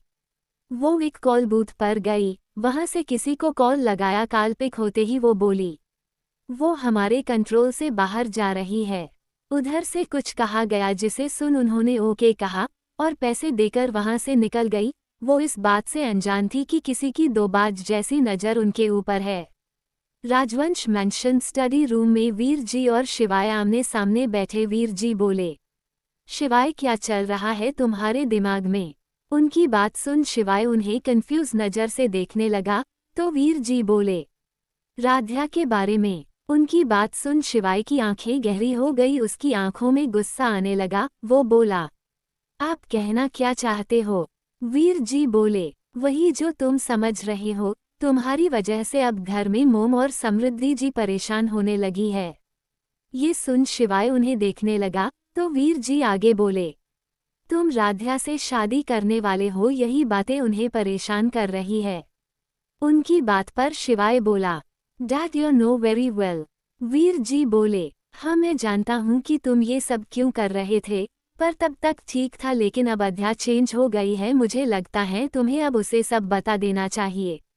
अध्या का नाम सुन शिवाय की आंखें नर्म पड़ गई। ये बात वीर जी ने भी नोटिस कर लिया, इसलिए वो आने बोले, तुम अध्या के बारे में क्या सोचते हो। उनकी बात सुन शिवाय खामोशी से उन्हें देखने लगा, लेकिन कोई जवाब नहीं दिया। ये देख वीर जी बोले, शिवाय मैं जानता हूँ कि तुम्हारा मिशन तुम्हारे लिए बहुत इम्पोर्टेंट है, पर उसमें अपनी जिंदगी को ना जीना बेवकूफ़ी है। शिवाय उनकी बातें ध्यान से सुन रहा था, लेकिन इस बार भी वो कुछ नहीं बोला। तब वीर जी ने ये बात इग्नोर कर किया और सीरियस होकर बोले, एड का शौक अब है पता चला। उनकी सीरियस आवाज सुन शिवाय ने हमें सर हिला दिया। वीर जी ने आने कहा, शिवाय तुम ये जानते हो कि इस बार एड पर अटैक हो सकता है, जो हमारे लिए अच्छा नहीं है।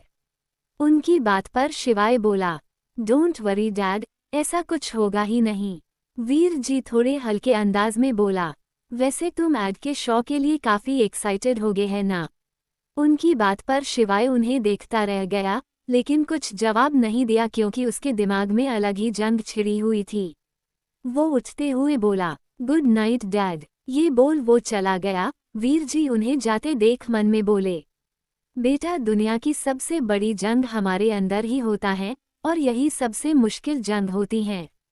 ऐसे सुबह हो गई। राजवंश इंडस्ट्री सीईओ का ऑफिस। आज सब शिवाय के ऑफिस में इकट्ठा थे, क्योंकि आज रुद्र की इन्फॉर्मेशन आने वाली थी और ब्लैक ईगल टीम भी आने वाली थी। इस बार कबीर और अर्जुन भी वहां थे, क्योंकि कल अपनी बहन का वो रूप देख इन्हें भी अध्या के बारे में जानना था। उन्होंने भी उनके बारे में पता करने की कोशिश किया, पर इनके हाथ भी कुछ नहीं लगा। जब ये बात अद्विक को पता चली तो अद्विक ने उसे सारी बातें बता दिया। तभी तेजस, जो बेचारा ठीक भी नहीं हुआ था और उसे काम पर लगा दिया गया, वो शिवाय को मन में गालियां देते हुए अंदर आया। उसे देख सब क्यूरियस हो गए कि इन्फॉर्मेशन में क्या निकला होगा। तेजस भी एक सोफे पर बैठ गया। उसने सबकी तरफ देखा जो क्यूरियोसिटी से उसे ही देख रहे थे।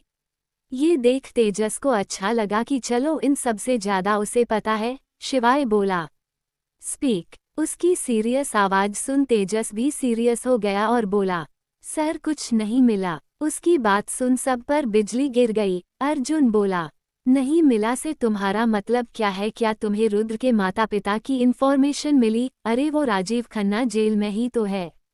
उसकी बात सुन तेजस उसे देख गुस्से से बोला, हाँ नहीं मिला का मतलब उस बच्चे के बारे में कोई इन्फॉर्मेशन नहीं मिला, और जिस राजीव खन्ना के बारे में बात कर रहे हैं वो मर चुका है।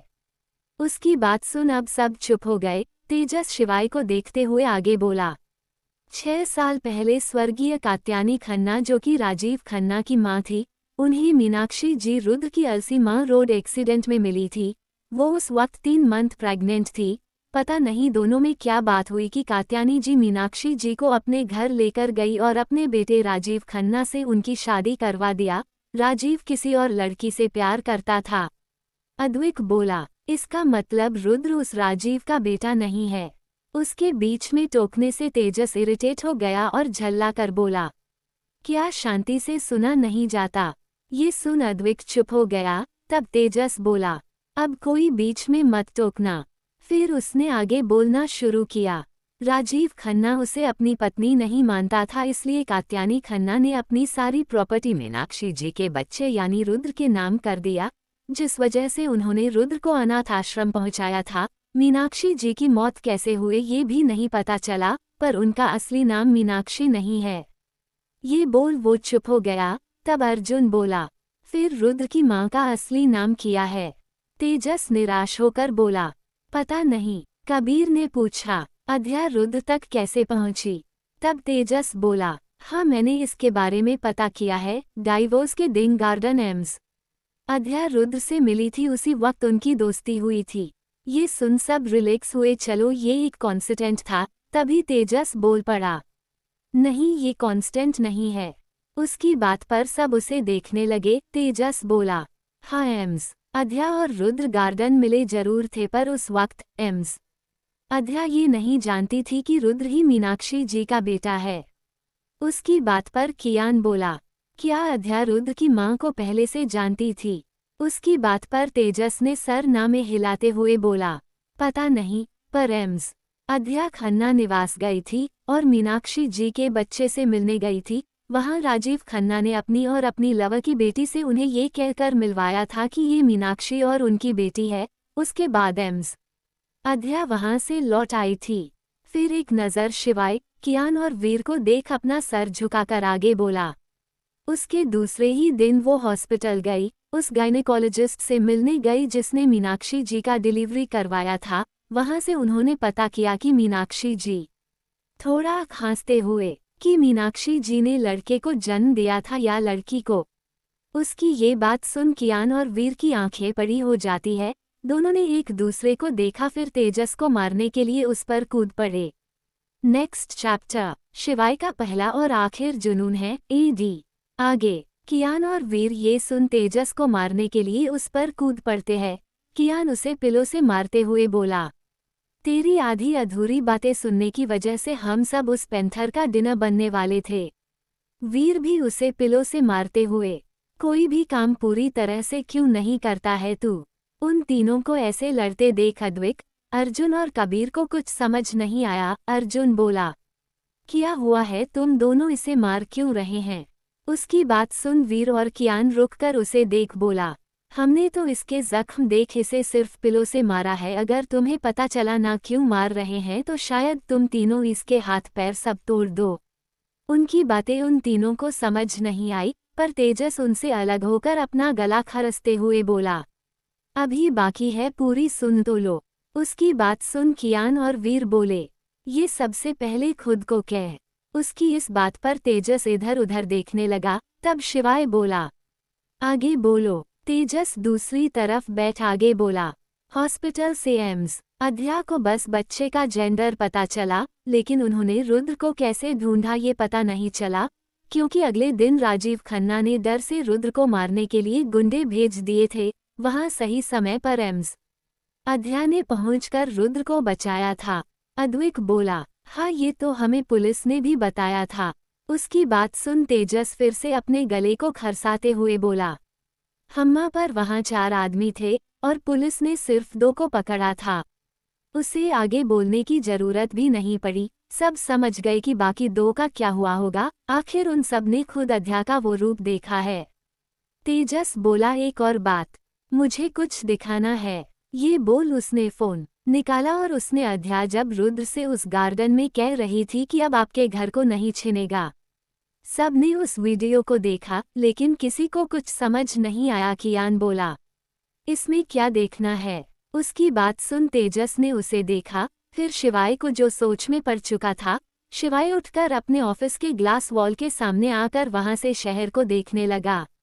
उसे देख किसी को कुछ समझ नहीं आया। तब सबने तेजस को देखा। इस बार वीर बोला, तुम बताओ तो क्या है इसमें?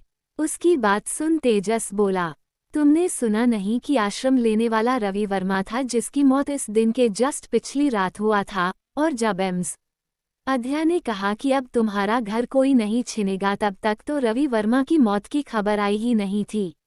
उसकी बात सुन सब शॉक हो गए, क्योंकि इसका सिर्फ 2 ही मतलब हो सकता था, या तो अध्या ने उसे मारा हो या फिर अध्या उसे जानती है जिसने उन सबको मारा है। अर्जुन दुखी और कंफ्यूज आवाज में बोला, हमारी बहन तो कितनी मासूम थी ना, फिर ये सब ऐसा कैसे हुआ? किसी को कुछ समझ नहीं आ रहा था कि ये सब हो क्या रहा है। वीर बोला, एक बात तो है।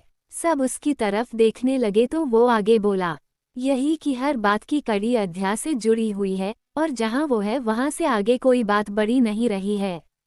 कियान बोला, तुझे इस सिचुएशन में भी शायरी बोलनी थी। उसकी बात पर वीर कंफ्यूज होकर बोला, मैंने शायरी कब बोली? अद्विक बोला, बस करो तुम दोनों। फिर उसने कबीर की तरफ देखा और उससे कहा, कबीर क्या तुम इस सब के बारे में जानते हो?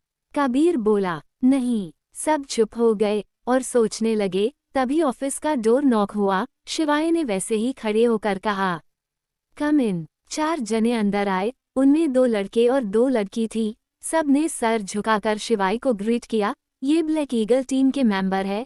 उन्हें यहाँ देख कबीर और अर्जुन हैरान हो गए, क्योंकि उन्हें नहीं पता था कि ये यहाँ आने वाले हैं। तभी शिवाय उनकी तरफ घूमकर अपनी चेयर पर बैठते हुए बोला, तुम सबको एक लड़की की इन्फॉर्मेशन निकालनी है। उसकी बात पर कोई भी हैरान नहीं हुआ, क्योंकि बाकी सबको तो पता था कि शिवाय अध्या की इन्फॉर्मेशन निकलवाएगा, लेकिन कबीर और अर्जुन को ये नहीं पता था। पर उन्हें ये पता था कि शिवाय एक इंसान की इन्फॉर्मेशन शिद्दत से चाहता है। इस बार भी उन्हें लगा कि शायद वही हो, इसलिए उन्हें हैरानी नहीं हुई। तभी शिवाय ने तेजस को इशारा किया, तो तेजस ने ऑफिस के प्रोजेक्टर से अपना फ़ोन कॉन्टैक्ट किया और उस पर अध्या की करंट वाली फ़ोटो शो किया, जिसे देख वो चारों भी देखते रह गए। पर कबीर और अर्जुन हैरान हो गए। वही प्रोजेक्टर में अध्या की फ़ोटो देख शिवाय भी उसे देखता ही रह गया। तभी प्रोजेक्टर बंद हो गया। ये देख शिवाय होश में आया और उसे खुद पर ही गुस्सा आने लगा। उसने उस शख्स को देखा जिसने प्रोजेक्टर बंद किया था। वो कोई और नहीं, कबीर ने किया था। कबीर शिवाय को देखकर बोला, तुम्हें मेरी बहन की इन्फॉर्मेशन क्यों चाहिए शिवाय राजवंश? अद्विक कबीर से बोला। कबीर शांत हो जाओ, इस वक्त शिवाय कुछ भी गलत नहीं कर रहा है। हम सबको अध्या के बारे जानना है। कबीर बोला, सबको नहीं, मुझे नहीं जानना अपनी बहन के बारे, क्योंकि वो मेरी बहन है। जैसी भी हालत हो वो सिर्फ मेरी बहन है, यही मेरे लिए बहुत है।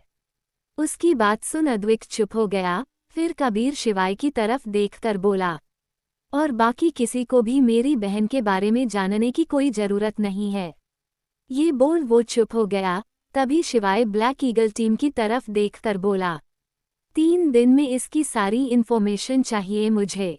उसकी बात सुन कबीर का गुस्सा भड़क गया। वो शिवाय को देख बोला, क्यों जानना है तुम्हें मेरी बहन के बारे में? क्या तुमने उसके साथ जैसा बिहेव किया वो काफी नहीं था, या फिर शिवाय राजवंश का मन बदल गया?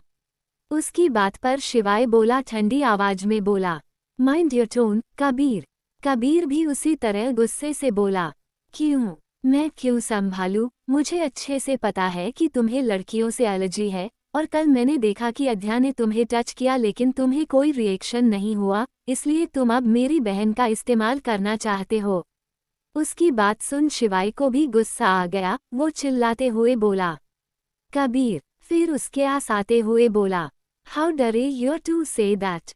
उसकी बात पर कबीर उसे चिढ़ाने वाली स्माइल कर बोला, क्या गलत कहा मैंने? कल तक तुम ऐड में इंटरेस्ट थे, लेकिन जब तुम उस तक नहीं पहुंच पाए और तुम्हें ये पता चला कि तुम्हें अध्या से एलर्जी नहीं है, तो तुम्हें अध्या में इंटरेस्ट आने लगा। इस बार शिवाय ने उसे एक पंच मारते हुए बोला, तुम ऐसा कह भी कैसे सकते हो? कबीर ने भी उसका कॉलर पकड़कर उसकी आंखों में देखकर बोला, तुम्हारी वजह से मेरी बहन पहले ही बहुत हट हुई है, अब मैं तुम्हें उसके आसपास भी नहीं भटकने नहीं दूंगा। उन दोनों का झगड़ा और बड़े उससे पहले अद्विक और वीर ने उन्हें अलग किया। अद्विक बोला, तुम दोनों क्या बच्चों की तरह लड़ रहे हो? अभी मुद्दा ये नहीं है। आगे वीर बोला, हाँ अभी हमें सच जानना है ताकि अध्या किसी मुसीबत में ना पड़े, समझे तुम दोनों? वीर की बात सुन कबीर और शिवाय शांत हो गए। शिवाय ब्लैक ईगल टीम से बोला, काम पर लग जाओ। उन चारों ने हमें सर हिलाया और चले गए। कबीर भी जाने लगा। तभी शिवाय बोला, सब याद रखो, शिवाय का पहला और आखिर जुनून है ऐड, और इसमें किसी को कोई शक नहीं होना चाहिए, चाहे वो मुझे टच कर सके या ना कर सके। ये सुन कबीर वहां से चला गया। अर्जुन भी उसके पीछे चला गया। वीर, कियान और अद्विक एक दूसरे की शक्ल देखने लगे। खैर ये बात उन सबको पहले से ही पता है, और ये बात अद्विक ने राध्या को भी बता दिया था, क्योंकि वो नहीं चाहता था कि राध्या शिवाय को लेकर किसी भी तरह की गलतफहमी पाले। और ये सारा तमाशा बहुत ही शांति से एक कोने में खड़ी होकर मीनाक्षी देख रही थी। वो बोली, करो, पता करो, एक दिन तो जरूर पहुंचोगे ही सच तक। ये बोल वो गायब हो गई। अध्या अपने कमरे में बैठे लैपटॉप पर काम कर रही थी। तभी उसका फोन बजा। उसने फोन देखा और पिक किया। उधर से कुछ कहा गया, जिसके जवाब में अध्या बोली, करने दो, उन्हें अपना पूरा जोर लगा लेने दो। मुझ तक तब तक कोई नहीं पहुंच सकता जब तक मैं खुद उसे इजाज़त ना दूं। ये बोल कुछ इंस्ट्रक्शन देकर फ़ोन काट देती है। तभी दोबारा उसका फ़ोन बजता है। वो फ़ोन देखती है, वहाँ एक नंबर शो हो रहा था जिसे देख वो सीरियस हो गए। उसने फ़ोन उठाया और बोली, कुछ पता चला? उधर से कुछ कहा गया, जिस पर अध्या बोली, ठीक मैं अभी आती हूँ। ये बोल उसने टाइम देखा और रुद्र को लेकर चली गई, क्योंकि घर में ऐसे लोग नहीं थे जिसके भरोसे वो रुद्र को अकेला छोड़ सके, लेकिन अब उसे लगा कि इस बारे में उसे कुछ सोचना पड़ेगा। तभी उसकी गाड़ी अनाथ आश्रम में रुकी और वो नीचे उतरते हुए बोली, बेटू मम्मा को कुछ अर्जेंट काम है, इसलिए तब तक आपका ख्याल मीना रखेगी, ओके। रुद्र समझदार बच्चा था, वो तुरंत मान गया, क्योंकि पहले दिन से उसे पता था कि उसकी मम्मा कोई मामूली इंसान नहीं है। अध्या रुद्र को इतने समझदारी से उसकी बात मानते हुए देख वो खुश हुई। उसके रुद्र के दोनों गालों पर किस कर दिया, जिससे रुद्र का चेहरा लाल पड़ गया। वो तुरंत कार ने नीचे उतर भाग गया। अध्या उसे देखती ही रह गई, फिर हंसते हुए गाड़ी से उतर गई और अनाथ आश्रम के अंदर आकर उसने उसके पीछे के दीवार को कूदकर पार कर लिया और वहां से चली गई, क्योंकि उसे पता था कि उसके पीछे बॉडीगार्ड लगे हुए हैं और गाड़ी से जाना भी उसे रिस्की लगा। बाहर आते ही उसके सामने एक ब्लैक कार आकर रुकी। वो उसमें बैठ गई। कुछ पल बाद वो गाड़ी एक बड़े से मैंशन के सामने रुकी। वहां बहुत से बॉडीगार्ड खड़े हैं। अध्या कार से उतरी। उसके उतरते ही सारे बॉडीगार्ड ने झुककर उसका वेलकम किया। अध्या इन सब बातों को इग्नोर कर मैंशन के पीछे चली गई। वो एक दीवार के सामने खड़ी हुई कि उसी वक्त वो दीवार साइड हो गई और अध्या अंदर चली गई। अंदर बिल्कुल एक अगल दुनिया बनी हुई थी। वहां चारों तरफ सिर्फ अंधेरा था, कहीं कहीं छोटी लाल रोशनी बस। तभी वो एक जगह पहुंची। वहां का नज़ारा देख उसने अपना सर ना में हिला लिया। सामने बहुत से चिप्स और पिज्जा के बॉक्स, रैपर और कोल्ड ड्रिंक के डब्बे ऐसे तैसे पड़े हुए थे। वो गुस्से से बोली, ये क्या हो रहा है यहाँ? वहां के सारे लोग उसे देखने लगे। तभी उनमें से एक बोला, अध्या तुम आ गई। उसकी बात सुन अध्या एक आईब्रो ऊपर कर बोली, नहीं अभी रास्ते में हूँ। फिर वो उनके पास आकर बोली, साहिल जो पता चला है वो बताओ। तब सामने वाला जिसका नाम साहिल था वो बोला, तुम सही थी। हमने जहां तक मिसेस रेखा कपूर की इन्फॉर्मेशन निकाली उसके हिसाब से दोनों ने जमीन आसमान का अंदर है। फिर उसने वो सारी इन्फॉर्मेशन अध्या को बता दिया, जिसे सुन अध्या टेढ़ी स्माइल कर बोली, अब आएगा मजा मिसेस रेखा कपूर। तभी उनसे से एक लड़की बोली, एक और बात है। जिस पर अध्या उसे देखकर बोली, क्या और कुछ पता चला? निक्की बोली, नहीं कुछ इम्पोर्टेंट नहीं है, पर फिर भी ब्लैक ईगल टीम तुम्हारी इन्फॉर्मेशन ढूंढ रही है। उसकी बात सुन अध्या की आंखें सिकुड़ गई, क्योंकि उसे पता था कि ब्लैक ईगल टीम क्या है और किसके लिए काम करती हैं। तभी साहिल बोला, पर चिंता की कोई बात नहीं, हमने पहले भी ब्लैक ईगल टीम को संभाला है, इस बार भी संभाल लेंगे। उसकी बात सुन अध्या ने हाँ में सर हिला दिया, फिर वहां से चली गई। थोड़ी देर बाद उसी दीवार से अनाथ आश्रम के अंदर आए और रुद्र को लेकर कपूर मैंशन चली गई। आगे जानने के लिए सुनते रहिए। क्यों आपको मेरा दहेज देना है? आगे। अध्या कपूर मैंशन वापस आई तो वहां जोरों शोरों से पार्टी की तैयारियां हो रही थी, क्योंकि कल रात को कबीर और अर्जुन के वापस आने की खुशी में पार्टी रखी गई थी। इसके पीछे दो कारण है। एक तो लोगों को यकीन हो जाए कि इन दिनों जो भी उन सब ने इंटरनेट पर न्यूज़ देखी वो झूठी थी। दूसरी, कपूर फैमिली का रुतबा और ऊंचा हो जाएगा। अध्या ने तैयारियां देख मन में कहा, मेरे पास भी तुम सब के लिए एक बहुत बढ़िया सरप्राइज है। कल सच में बहुत मजा आएगा मिसेस रेखा कपूर। कल की पार्टी आपको और आपकी बेटी को जिंदगी भर याद रहेगी और इसे यादगार मैं बनाऊंगी, आई प्रॉमिस। शिवाय का प्राइवेट विला। शिवाय की गाड़ी विला के सामने आकर रुकी। एक गार्ड ने डोर ओपन किया। शिवाय हमेशा की तरह अपना जैकेट ठीक करते उतरा और बिना किसी पर ध्यान दिए अपने कमरे में चला गया। कमरे में पहुंच उसने बुक सेल्फ से एक बुक निकला। उसके पीछे एक रेड बटन था। उसने उसे प्रेस किया तो बुक सेल किसी गेट की तरह साइड हो गई। शिवाय अंदर चला गया। वहां चारों तरफ सिर्फ अंधेरा था। उसने लाइट का स्विच ऑन किया तो हर तरफ सफेद रोशनी छा गई। उस कमरे में हर दीवार पर एक मास्क पहने लड़की की तस्वीर लगी हुई थी। वहां पेंटिंग का हर सामान था। शिवाय ने अपना कोट निकाल वही सोफे पर रख दिया और ब्रश उठा कैनवास पर पेंट करने लगा। वो क्या बना रहा था ये उसे भी नहीं पता था, लेकिन उसके हाथ में ब्रश चल रही थी। थोड़ी देर में पेंटिंग तैयार हो गई, जिसे देख शिवाय हैरान हो गया, क्योंकि वो मास्क वाली लड़की की तस्वीर बनना चाहता था, लेकिन उस कैनवास पर अद्या की खूबसूरत तस्वीर बनी हुई थी। शिवाय ने दीवारों पर देखा, जहां हर तरफ एक ब्राउनी वाली लड़की जिसके आधे से ज्यादा चेहरे को मास्क ने कवर कर रखा था, उसकी तस्वीर थी। फिर उसने अपने सामने पड़े पेंटिंग को देखा, जिसने अद्या खुलकर मुस्कुरा रही थी। ये देख शिवाय को फिर से खुद पर गुस्सा आने लगा। उसने अद्या की तस्वीर वहां से उठा फेंक दिया और एक पंच दीवार पर दे मारा और बोला, वाई ट्रेग्रेस, why could you do this? मैंने कहा ना कि मैं सिर्फ ऐड का हूँ, फिर तुम मेरे दिमाग में क्यों आ रही हो? ये बोल उसने 2-3 और पंच दीवार पर मारे। उसके हाथ से खून बहने लगा। उनसे ड्रॉर से एक लॉकेट निकाला, उसमें डायमंड से ऐड लिखा हुआ था।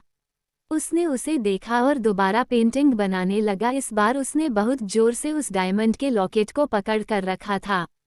थोड़ी देर में ही उसने उस मास्क वाली लड़की की पिक्चर बना लिया, जिसे देख उसे थोड़ी राहत मिली। उसने उसके चेहरे पर हाथ फेरते हुए कहा, एडी, यू नो ना आई एम योर्स। ये बोल उसने उस पिक्चर के माथे पर किस किया। फिर एक नज़र अद्या की पेंटिंग जो कि नीचे पड़ी हुई थी उसे देखा और ऐसे ही छोड़ वहां से निकल गया। रूम में आकर सीधे वॉशरूम में चला गया और शॉवर के नीचे खड़ा होकर शॉवर ऑन कर दिया। शॉवर का ठंडा पानी उसके सर से बहते हुए नीचे जाने लगा। उसके चेहरे पर कुछ नहीं था, लेकिन दिमाग में उसकी और ऐड की पहली और आखिरी मुलाकात चल रही थी। फ्लैशबैक 3 साल पहले शिवाय रेड ड्रैगन बनकर एक मीटिंग के लिए दुबई गया था। वहां उसे इन्फॉर्मेशन मिली कि कुछ लड़कियों को इंडिया से वहां जबरदस्ती भेजा गया था। इसलिए उसने सोचा कि अब वो उन सभी को बचाकर ही यहाँ से जाएगा और उन मासूम लड़कियों को भी उसके घर लेकर जाएगा। लेकिन ये उसके लिए आसान नहीं होने वाला था, क्योंकि इन सब के पीछे था शेख हैमडन अल शेख था, जिसका डंका पूरे दुबई पर बजता था। शिवाय और उसकी टीम उस जगह पर पहुंची जहां उन लड़कियों को रखा गया था। इनकी किस्मत अच्छी थी कि अभी उन्हें बेचा नहीं गया था। वहां पहुंच शिवाय को शेख हैमडन पर बहुत गुस्सा आया। उसकी हिम्मत कैसे हुई ये सब करने की? शिवाय और उसके टीम ने उन सभी बॉडीगार्ड को मार डाला जो वहां की पहरेदारी कर रहे थे, और उनसे आधी लड़कियों को बाहर भी निकाल लिया था। पर पता नहीं कैसे उस शेख को ये पता चला और वो वहां पहुंच गया। साथ ही उसने अपने सारे आदमियों को वहां बुलावा लिया था। उनके आदमियों की संख्या बहुत ज्यादा थी, इसलिए शिवाय और उसकी टीम कमजोर पड़ रहे थे। इन सब में शिवाय को भी 2 गोलियां लग चुकी थी, पर फिर भी उसने हार नहीं माना था। लेकिन उसे भी लग रहा था कि वो उन सभी को नहीं बचा पाएगा। लेकिन उसी वक्त कहीं से ढेर सारे बॉडीगार्ड आ गए और शेख के आदमियों पर अटैक करने लगे, और उनसे ने उन सभी लड़कियों को बाहर निकालने भी मदद किया। शेख हैमडन शेख ने शिवाय पर गोली चला दिया, जो सीधे शिवाय के दिल के पास लगी थी। शिवाय ने भी तुरंत रिएक्ट किया और उस शेख के सिर में ही गोली लगा दिया। तभी उसकी आंखें बंद होने लगी और वो गिरने वाला था कि किसी ने उसे संभाल लिया। उस वक्त शिवाय की आंखें थोड़ी खुली थी। उसने उसके पिंक लिप्स और ब्राउन आइज देखा, और जब उसे होश आया तो तेजस और वीर उसके सामने थे। उन्होंने उसे बताया कि वो 2 दिन से बेहोश था। शिवाय के दिमाग से में वही आंखें चल रही थी जिसने उसने अपने लिए फिक्र और चिंता देखी थी।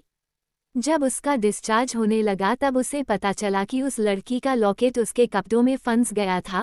उसने उस लॉकेट को पकड़ा और देखा, उसमें ओरिजिनल डायमंड से ऐड लिखा हुआ था। तब उसने इस लॉकेट के मालिक को बहुत ढूंढा, तब भी सिर्फ इसे इतना पता चला कि ये लॉकेट वर्ल्ड की सबसे बेस्ट सिंगर, जिसे दुनिया द लेजेंडरी सिंगर ऐड कहती है, उसकी है। उसके बारे इसने बहुत पता लगाने की कोशिश किया, पर इसे कुछ नहीं पता चला, सिवाय इसके कि उसका शो अलग अलग कंट्री के बड़े बड़े शहरों में होता है। कभी न्यूयॉर्क, कभी पेरिस, कभी लंदन तो कभी मुंबई। उसकी डिमांड इतनी होती है कि हर कंपनी उसके शो में पैसे लगाने को तैयार रहते हैं, पर आज तक वो कभी उससे मिल नहीं पाया।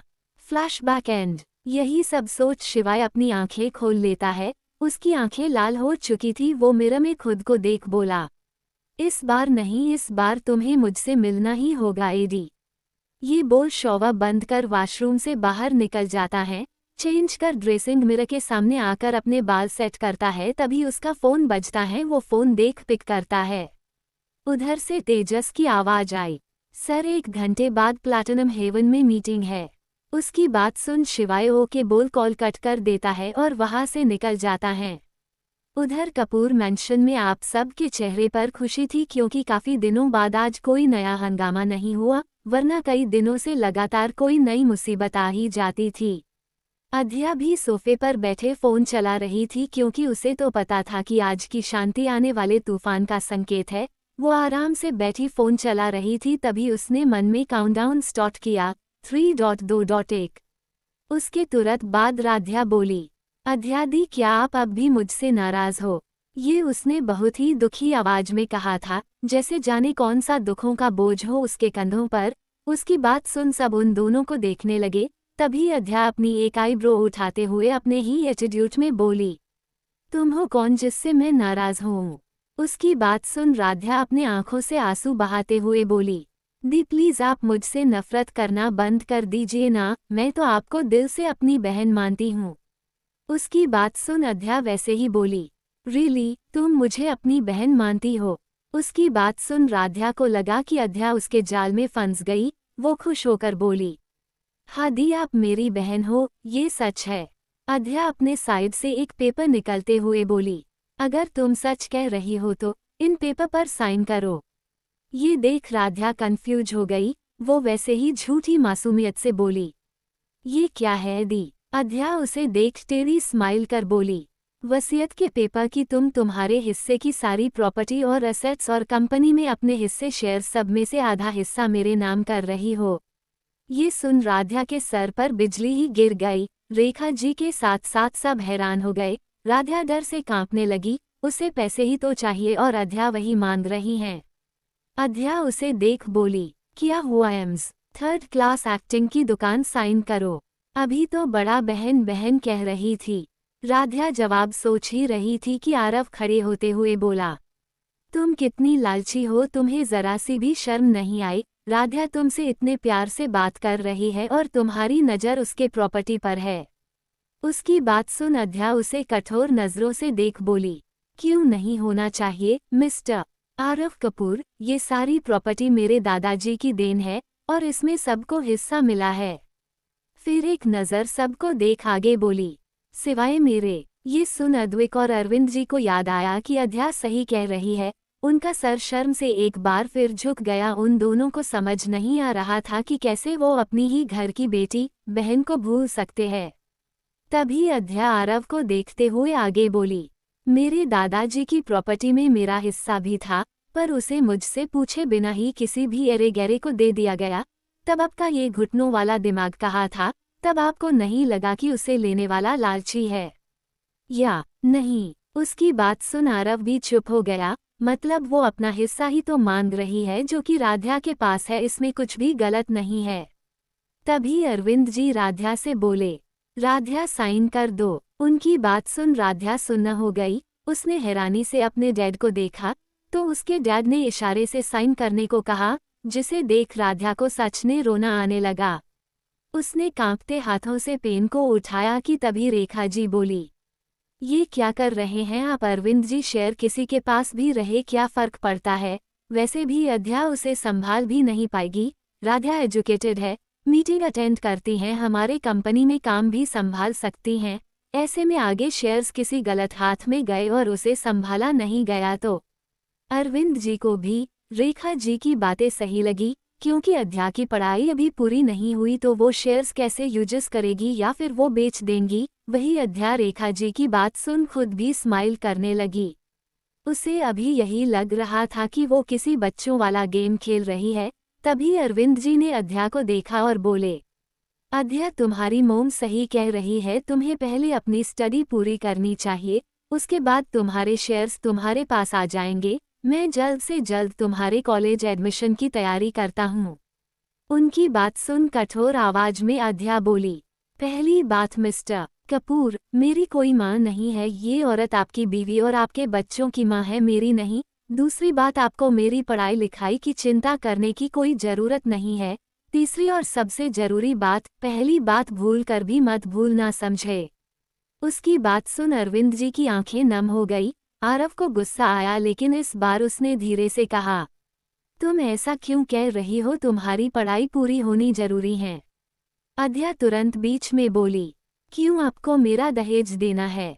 उसकी बात सुन आरव कंफ्यूज हो गया। तब अद्या बोली, हर चीज की एक टाइम वैल्यू होता है मिस्टर आरव, वरना बाद में उसकी कोई कीमत नहीं रहती। उसकी बात आरव तो नहीं समझा, लेकिन बाकी सब समझ गए। कबीर वहां आते हुए बोला, डोल, तुम्हें इन सब की जरूरत नहीं, तुम्हारे भाई के पास इतना पैसा है कि तुम आराम से अपनी जिंदगी बिता सकती हो। नेक्स्ट चैप्टर, खुली आंखों से सपने नहीं देखना चाहिए। आगे। कबीर की बात सुन अद्या मुस्कुराने लगी। उसने उससे कहा, भाई बात पैसों की नहीं, मेरे दादाजी की मेहनत का है, जिसे बिना उनकी परमिशन के बात दिया गया। ये बोल वो सबको देख बोली, मैं आखिरी बार कह रही हूँ, अभी और इसी वक्त साइन करो, नहीं तो मैं करवाने पर आ गई तो शायद आप सब कंगाल हो जाओ। उसकी बात सुन राध्या अपने शब्दों में हद से ज्यादा मिठास घोलते हुए बोली, दी, मैं साइन कर दूंगी, पर मेरी एक शर्त है। उसकी बात सुन अद्या मन में बोली, मुझसे बेहतर कौन जानता है कि तुम्हारी कैसी शर्त है। वो एक आईब्रो उठाते हुए बोली, तुम्हारी इतनी औकात है कि तुम मेरी चीज मुझे वापस करने के लिए शर्त रखो। उसकी बात सुन राध्या हड़बड़ा गई, फिर संभल कर प्यार से बोली, दी, ऐसी बात नहीं है, मैं बस इतना चाहती हूँ कि मैं और आप साथ में थोड़ा टाइम स्पेंड करें, इसलिए मेरी एक दोस्त ने प्लैटिनम हेवन पब में पार्टी रखी, प्लीज आप उस पार्टी में मेरे साथ चलिए, उसके बाद मैं आपके सारे पेपर पर साइन कर दूंगी। ये बोल उसने लंबी मुस्कान दिया, जैसे कितनी बड़ी बात कही हो, लेकिन उस मुस्कान के पीछे उसके दिमाग में चल रहा था, बस एक बार तुम मेरे साथ जाने के लिए हाँ बोल दो, उसके बाद तुम्हें इस घर, परिवार और सोसाइटी सबसे बाहर फिकवा दूंगी। अद्या उसे देख टेढ़ी स्माइल कर बोली, वाह क्या बात, तुम मुझे अपनी फ्रेंड की पार्टी में ले जाना चाहती हो, आखिर तुम्हारा इरादा क्या है। उसकी बात सुन राध्या घबरा कर गई और बोली, इरादा, कैसा इरादा दी। अद्या वैसे ही टेढ़ी स्माइल के साथ बोली, वही जो तुम्हारे दिमाग में चल रहा है। ये सुन अब राध्या पूरी तरह कांप गई, फिर नकली हंसी हंसते हुए बोली, दी, आप भी अच्छा मजाक कर लेती हैं। उसकी बात सुन अद्या बोली, फाइन, मैं तुम्हारे साथ चलूंगी, पर पहले साइन। उसकी हाँ सुन राध्या खुश हो गई, लेकिन उसकी साइन वाली बात सुन उसे गुस्सा आने लगा। लेकिन अब उसके पास कोई और ऑप्शन नहीं था, अगर उसे अद्या को पार्टी में लेकर है तो उसे साइन करना ही होगा। उसकी अपने दिल पर पत्थर रख पेन उठाया और साइन कर दिया, जिससे उसकी आंखों में पानी आ गया, क्योंकि उसकी आधी प्रॉपर्टी उसके हाथ से जा रही थी। वो गुस्से से मन में बोली, बस थोड़ी देर बाद फिर से सब कुछ मेरे पास आ जाएगा और इस अद्या को उसकी औकात दिख जाएगी। उसे साइन करते हुए देख अद्या मन में बोली, तुम जिस स्कूल में पढ़ रही हो ना बच्चों, मैं उस स्कूल की प्रिंसिपल रह चुकी हूँ। ये सोच उसके होठों पर मजाक उड़ाने वाली स्माइल आ गई। राध्या ने अपने भारी मन से उसे पेपर दे दिया। अद्या ने पेपर लेते हुआ कहा, कब निकलना है। राध्या मुश्किल से स्माइल कर बोली, आधा घंटा बाद, तब तक आप तैयार हो जाओ और मैं भी तैयार हो जाती हूँ। उसकी बात पर अद्या ने सर हाँ में हिला दिया और अर्जुन और कबीर से बोली, अर्जुन और कबीर भाई, जब तक मैं वापस ना आऊँ जब तक आप दोनों मेरे रुद्र का ध्यान रखना प्लीज।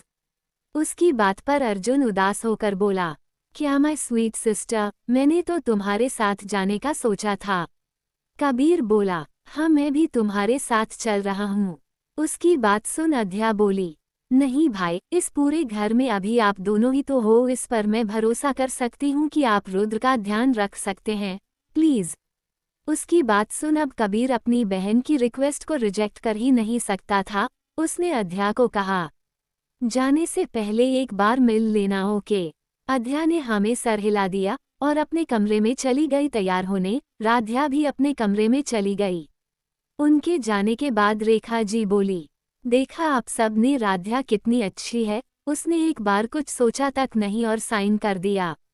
फिर अद्या की बुराई करते हुए बोली, और उस बेशर्म लड़की को थोड़ी सी भी शर्म नहीं आई। उसकी बात सुन अद्विक बोला, मोम माना कि राध्या ने अच्छा किया, लेकिन अध्या भी अपनी जगह सही है, इसलिए हर बार उसकी गलती निकालना बंद कर दीजिए प्लीज। ये बोल वो उठकर चला गया। अरविंद जी तो अभी भी अध्या के बातों के बारे में सोच रहे थे, उन्हें बहुत पछतावा हो रहा था। थोड़ी देर बाद अध्या ने एक वाइट शर्ट और जीन्स, उसके ऊपर मल्टी कलर कॉम्बिनेशन की श्रिंक कैरी किया हुआ था, चेहरे पर मेकअप के नाम पर लिपस्टिक, उसमें ही वो बहुत प्यारी लग रही थी। वो कबीर के कमरे में चली गई। रुद्र भी वही था। रुद्र अध्या के पास आकर बोला, मम्मा आप कहीं जा रही हो? उसकी बात पर अध्या बोली, एस बेटू, मम्मा थोड़ी देर के लिए बाहर जा रही है, तब तक आप मामा के पास रहो और हाँ, उन्हें बिल्कुल भी परेशान मत करना, ओके? रुद्र ने हमें गर्दन हिला दिया। ये देख अध्या में उसके सर पर किस किया। तभी कबीर उसके पास आया और एक रूम की उसे देते हुए बोला, प्लैटिनम हेवन का मैं शेयर होल्डर हूँ, वहाँ हमेशा मेरे लिए एक रूम रहता है, ये लो उसकी की। अगर तुम्हें पार्टी में अच्छा ना लगे तो तुम वहाँ रुक जाना ओक, या मुझे फ़ोन कर देना। उसकी इतनी केयर देख पता नहीं क्यों लेकिन अध्या की आंखें नम हो गई। क्वीन बनने के बाद आज पहली बार उसकी आंखें नम हुई। वो मन में बोली, कबीर भाई आप बहुत अच्छे भाई हो, लेकिन आपकी बहन अध्या मैं नहीं हूँ, वो तो अपनों का ही दिया दर्द बर्दाश्त नहीं कर पाए। और इतना सोच वो मुस्कुराते हुए बोली, जी भाई मैं समझ गई, and thank you so much. उसकी बात पर कबीर उसके सर पर हाथ फेरते हुए बोला, पागल, इसमें थैंक्स बोलने की क्या जरूरत है, अब जाओ और चौंकना रहना। उसकी ये सुन अर्जुन खुद को बोलने से रोक नहीं पाया और बोला, भाई आपको सकस में क्या हुआ था याद है ना? इसे नहीं, इससे दूसरों को चौंकना रहने की जरूरत है। ये बोल उसने दांत तले अपनी जीभ काटी। कबीर उसे आंखें छोटी कर घूरने लगा। अध्या उसे देख हंसने लगी। वो चली गई। वो अपनी गाड़ी में बैठ गई क्योंकि वो उस थर्ड क्लास एक्टिंग की दुकान के साथ तो नहीं जाने वाली थी। उसकी कार प्लैटिनम हेवन के सामने आकर रुकी। वहां राध्या अपने फ्रेंड्स के साथ अध्या का इंतजार कर रही थी। उसने एक बॉडीकॉन गाउन पहना हुआ था जिसमें वो बहुत ही हॉट लग रही थी, चेहरे पर दुनिया जहां का मेकअप जो उसे एक बोल्ड लुक दे रही थी। तभी उसकी एक फ्रेंड तानिया बोली, यार राध्या, तूने उसे बुलाया तो वो आई क्यों नहीं? अध्या ने गाड़ी से उन सब को देखा और अपनी कार से बाहर आ गई। उसे देख आसपास के लोग उसे देखते रह गए क्योंकि उसकी जैसे खूबसूरती वहां किसी की भी नहीं थी। राध्या को ये देख गुस्सा आया कि सब उसे क्यों देख रहे हैं, बल्कि वो हर एंगल से उससे बेहतर है, लेकिन उसने गुस्से का घुट पी लिया और अध्या के पास आई और उससे बोली, आओ मैं तुम्हें मेरे फ्रेंड्स से मिलवाती हूँ। अध्या उसकी बात सुन मजाक वाली स्माइल के साथ बोली, क्यों नहीं, दुनिया में कितने बेरोजगारी है ये आज पता चल ही जाएगा, चलो। उसकी बात सुन राध्या बोली, क्या? लेकिन अध्या उसे इग्नोर कर आगे बढ़ गई। ये देख राध्या की मुट्ठी कश गई। वो खुद से बोली, बस कुछ देर और दिखा लो अपना ये एटीट्यूड, फिर देखना जिंदगी भर तुम रोऊंगी। अध्या जाते हुए बोली, खुली आंखों से सपने नहीं देखना चाहिए। ये सुन राध्या हड़बड़ा गई और अपने आसपास देखने लगी। उसने देखा कि अध्या उसके फ्रेंड्स की तरफ ही जा रही है तो वो भी वहां चली गई। उसने अपने दोस्तों को अध्या से इंट्रोड्यूस करवाया। अध्या बस सबको देख गर्दन हिला दिया और सब अंदर चले गए। राध्या के दो दोस्त विकी और रॉकी की नजरें अध्या पर से हट नहीं रही थी। ये देख राध्या के चेहरे पर मुस्कान आ गई। पब में हर तरफ डिम लाइट थी। हर होने ने बस म्यूजिक की शोर। इन सब के बीच एक स्टेज जहां बिना किसी हिसाब के गर्ल्स एंड बॉयज डांस कर रहे थे। अध्या उन सब को अजीब नजरों से देखने लगी क्योंकि कुछ तो ऐसे चिपक कर डांस कर रहे थे जैसे नाग नागिन चिपके होते हैं। उसने सोचा, इन्हें सांस कैसे आ रही है? फिर उसने आगे सोचा, छोड़ो आजकल के बच्चे भी ना। फिर अपनी सोच पर हैरान होते हुए दोबारा सोचा, क्या मतलब मैं कोई बूढ़ी दादी मम्मा थोड़ी हूँ, मैं भी तो अभी यंग हूँ। तभी विकी उसके पास आकर बोला, hey beautiful girl, can I dance with you? उसकी बात सुन अध्या ने उसे एक नज़र देखा और बोली, नो। उसकी बात पर विकी बोला, क्या पर क्यों? अध्या बोली, तुम्हें क्यों लगता है कि मैं तुम्हें रीजन देना जरूरी समझूंगी? ये बोल वो उससे दूर खड़ी हो जाती हैं। तभी उसके पास राध्या 2 गिलास ऑरेंज जूस का लेकर आई, जिसे देख अध्या मन में बोली, वो तो ये है तुम्हारा प्लान। तभी राध्या उसके पास आकर बोली, दी ये लीजिए जूस। अध्या ने एक गिलास ले लिया। तभी उसने देखा कि राध्या के पीछे तानिया खड़ी है और अपने पीछे देखा जहां काफी भीड़ थी। तभी उसने ऐसे रिएक्ट किया जैसे कि किसी ने उसे धक्का दिया और थोड़ा जूस राध्या के ड्रेस पर गिरा दिया। राध्या गुस्से से बोली, ये क्या किया? ये बोल उसने अपना ग्लास साइड में रखा और अपने ड्रेस को झाड़ने लगी। तभी अध्या ने ग्लास बदल दिया और राध्या से बोली, मेरा ध्यान नहीं था और किसी ने मुझे धक्का दिया। उसकी बात सुन राध्या को उस पर तेज का गुस्सा आया, पर वो अभी कुछ नहीं कर सकती थी। तभी विकी जानबूझ पर अध्या से टकरा गया, जिससे कि अध्या का गुस्सा ट्रिगर हो गया। उसने एक थप्पड़ विक्की को दे मारा, जिससे सब शांत हो गए। राध्या जिसे अपना काम निकलवाना था वो विक्की पर गुस्सा होते हुए बोली, विक्की तुम्हारा ध्यान कहाँ था? अभी के अभी सॉरी बोलो दी को। उसकी बात सुन उसके सारे दोस्त हैरान हो गए, लेकिन अध्या समझ गई कि ये सब ये क्यों कर रही हैं। तभी राध्या बोली, दी आप जूस पियो। उसकी बात पर अध्या बोली, पहले तुम पियो। राध्या को उसके नखरे अब बर्दाश्त नहीं हो रहे थे, इसलिए उसने एक ही सांस में सारा जूस गटक गई। फिर बोली, अब तो हो गया ना, तो पियो। अध्या जूस पीने को हुई कि उसने ऐसा नाटक किया जैसे उसे चक्कर आ रहा है, जिसे देख राध्या हैरान हो गई। वो बोली, क्या हुआ दी? अध्या बोली, पता नहीं, थोड़ी देर पहले मैंने जूस के 2 सिप लिए थे, अब सर घूमने लगा। उसकी बात सुन राध्या को यकीन हो गया कि उसका काम बन गया। वो बोली, दी चलो मैंने एक रूम बुक कर रखा है, चलो आप उसमें आराम कर लेना। अध्या कुछ नहीं बोली तो राध्या उसे पकड़कर ले जाने लगी। उसने फर्स्ट फ्लोर का एक रूम ओपन किया और अंदर आ गई। अचानक उसे बहुत गर्मी लगने लगी और उसके सामने की हर की धुंधला पड़ गया। अध्या उससे अलग होकर बोली, have a great night AIIMS. 3rd class acting की दुकान, एंजॉय। ये बोल वो उसे उसी बेड पर धक्का दे देती है और लाइट ऑफ कर बाहर निकल जाती है। तभी उसे भी अजीब लगने लगा। उसे पहचानते एक पल नहीं लगा कि उसे भी ड्रग्स का नशा चढ़ रहा है, लेकिन कैसे? तभी उसे याद आया कि विक्की उससे टकराया था। उस पल उसने उसे कुछ चुभोया भी था, लेकिन अपने ट्रॉमा की वजह से उसमें ध्यान नहीं दिया। अब उसे अपने आप पर गुस्सा आने लगा कि अपने गुस्से को कंट्रोल क्यों नहीं किया। जब से वो इस शरीर में आई है तक से उसका इमोशन अनबैलेंस हो गया है, जिसे सोच उसे खुद की बेवकूफ़ी पर गुस्सा आ रहा था। तभी उसे कुछ कदमों की आवाज़ें आई, जिसे सुन उसे पता चल गया कि ये वो विक्की और रॉकी ही होंगे, इसलिए वो दूसरी लिफ्ट में घुस गई। अब क्वीन होगी और होगा उसका साम्राज्य। आगे सुबह फोन के रिंग से राध्या की नींद टूटी तो उसे अपने शरीर पर कुछ भारी सा महसूस हुआ, जिससे उसने अपनी आंखें खोली तो उसके सामने एक भद्दा सा मोटा आदमी दिखा, जिसे देख वो जोर से चीख पड़ी। उसकी चीख सुन विक्की, रॉकी और वो मोटा आदमी तीनों उठ गए। तीनों उसे यहाँ देख हैरान हो गए। राध्या भी उन्हें वहाँ देख हैरान थी। विक्की अपने आसपास देखते लगा, फिर गुस्से से बोला, राध्या तू यहाँ क्या कर रही है? यहाँ तो तेरी बहन को होना चाहिए था।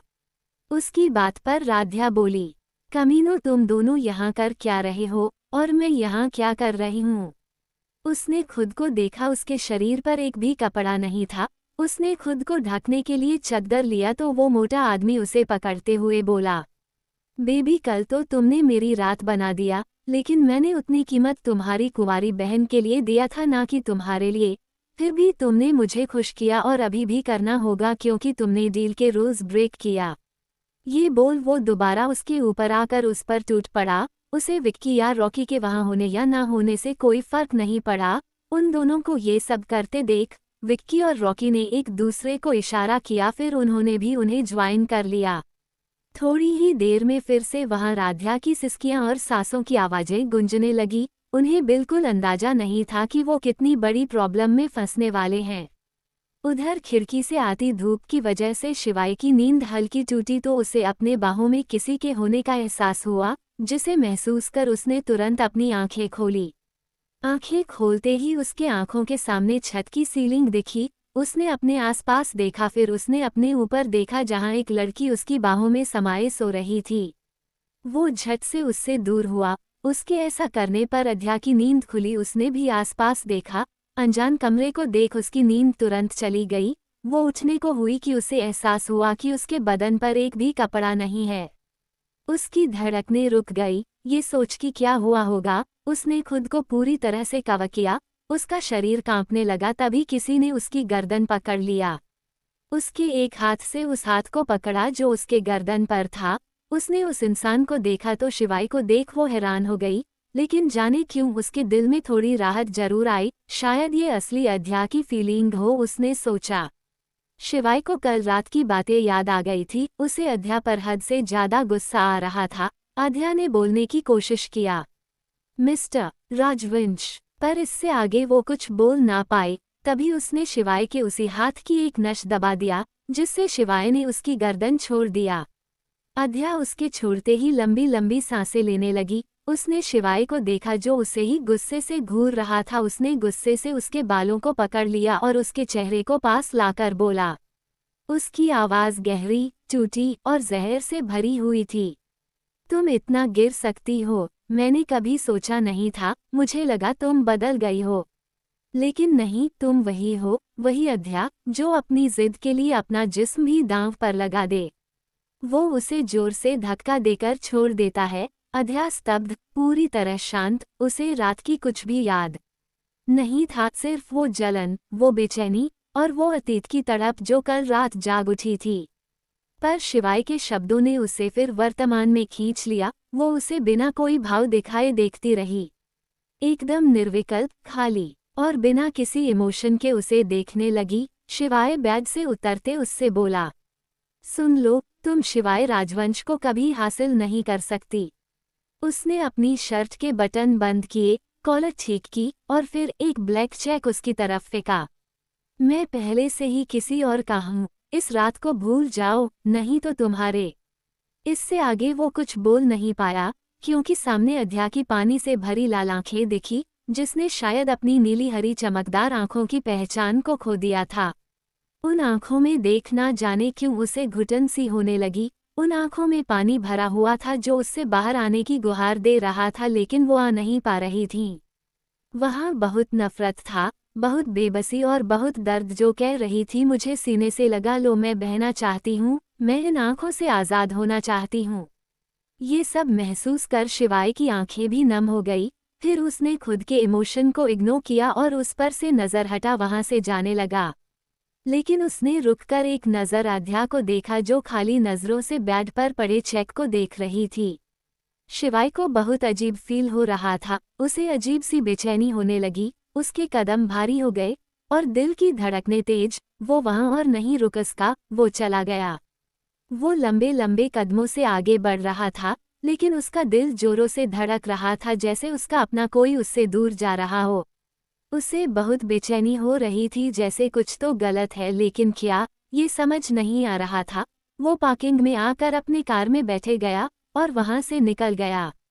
उसे अभी भी अध्या की दर्द भरी आंखें याद आ रही थी, फिर उसके सामने उसकी खाली आंखें आ रही थी। उसने जोर से स्ट्रेनिंग पर हाथ मारा, इतना जोर से कि उसकी उंगलियां दर्द करने लगीं। पर उसके भीतर का दर्द जो उठ रहा था, वो उससे कहीं ज्यादा गहरा था।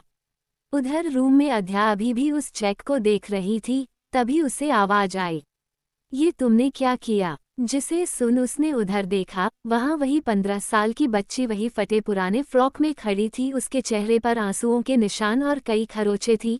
उसके कपड़े कई जगह से फटे थे, जिससे उसके हाथ पैर पर बैट से मारने का निशान दिख रहा था। वो अपनी आंखों से बहते आंसू पोंछते हुए बोली, ये क्या किया तुमने, जो ना हो, जिसके लिए तुमने लीलाबाई का कोठा जला दिया, उसे और उसके लोगों को जिंदा जला दिया, जिसके लिए तुमने अपने हाथों से अपने पिता को मारा।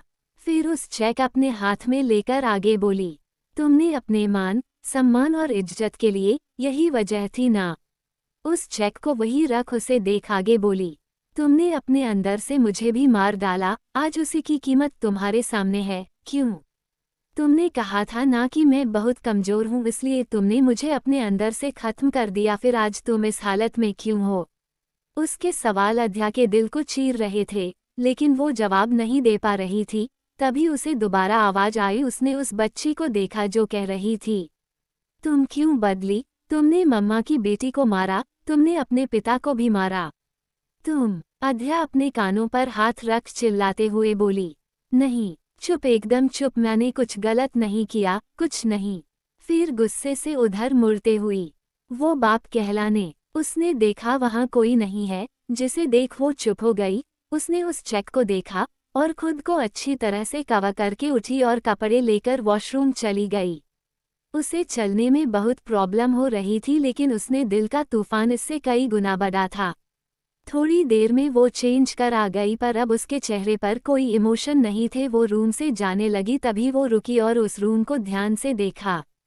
उसकी नज़र उस चेक पर पड़ी। वो उसके पास गई, थोड़ी देर उसे खाली आंखों से देखा और उसे ले लिया और वहां से निकल गई। जैसे ही वो वहां से बाहर निकली कि अंदर फायर अलार्म बजने लगा।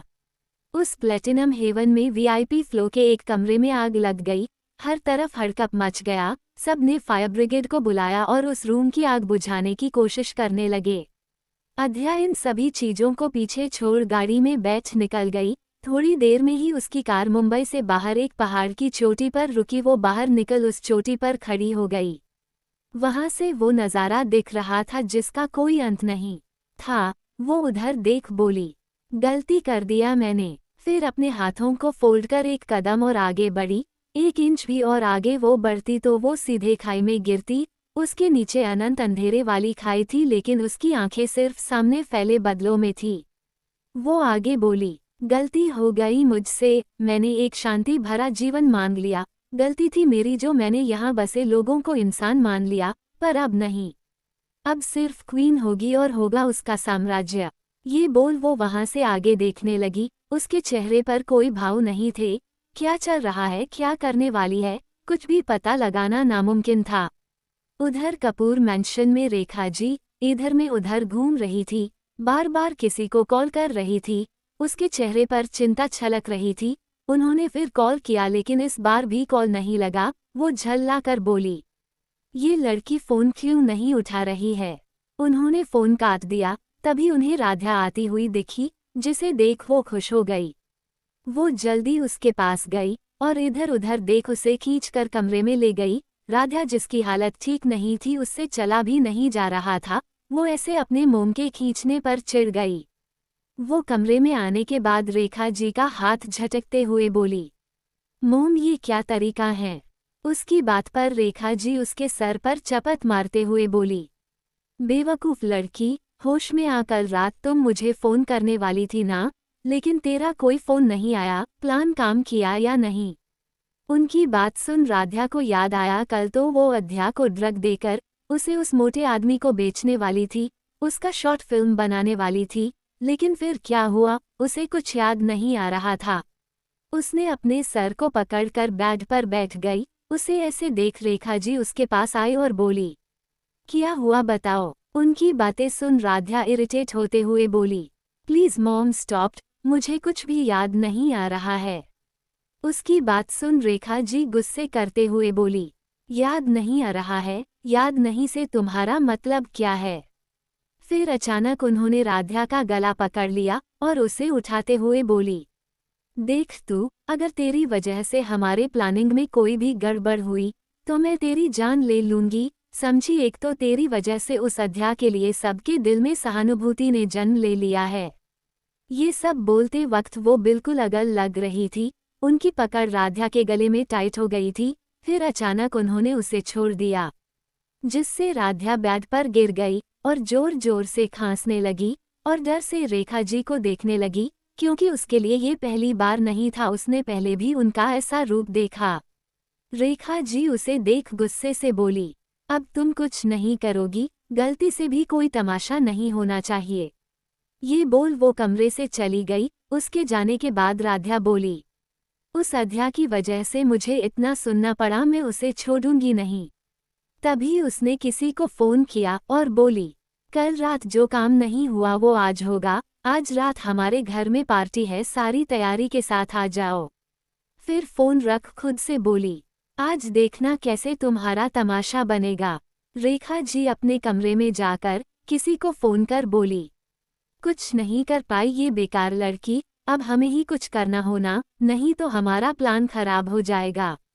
उधर से आवाज आई, राध्या की शादी शिवाय राजवंश करवाओ, जल्द से जल्द, तभी सब कुछ हमारे हाथ में आएगा। उसकी बात सुन रेखा जी बोली, लेकिन वो शिवाय। उसकी बात पूरी होने से पहले ही उधर से आवाज आई, मेरी बात ध्यान से सुनो। फिर उधर से प्लान बताया गया, जिसे सुन रेखा जी बोली, ठीक है, मैं वैसा ही करूंगी। आगे जानने के लिए सुनते रहिए। This concludes part 5 of Rebirth into Tranquility. Thank you for listening on the Story Hub. Stay connected, part 6 arrives soon with the next chapter of this quiet yet powerful evolution.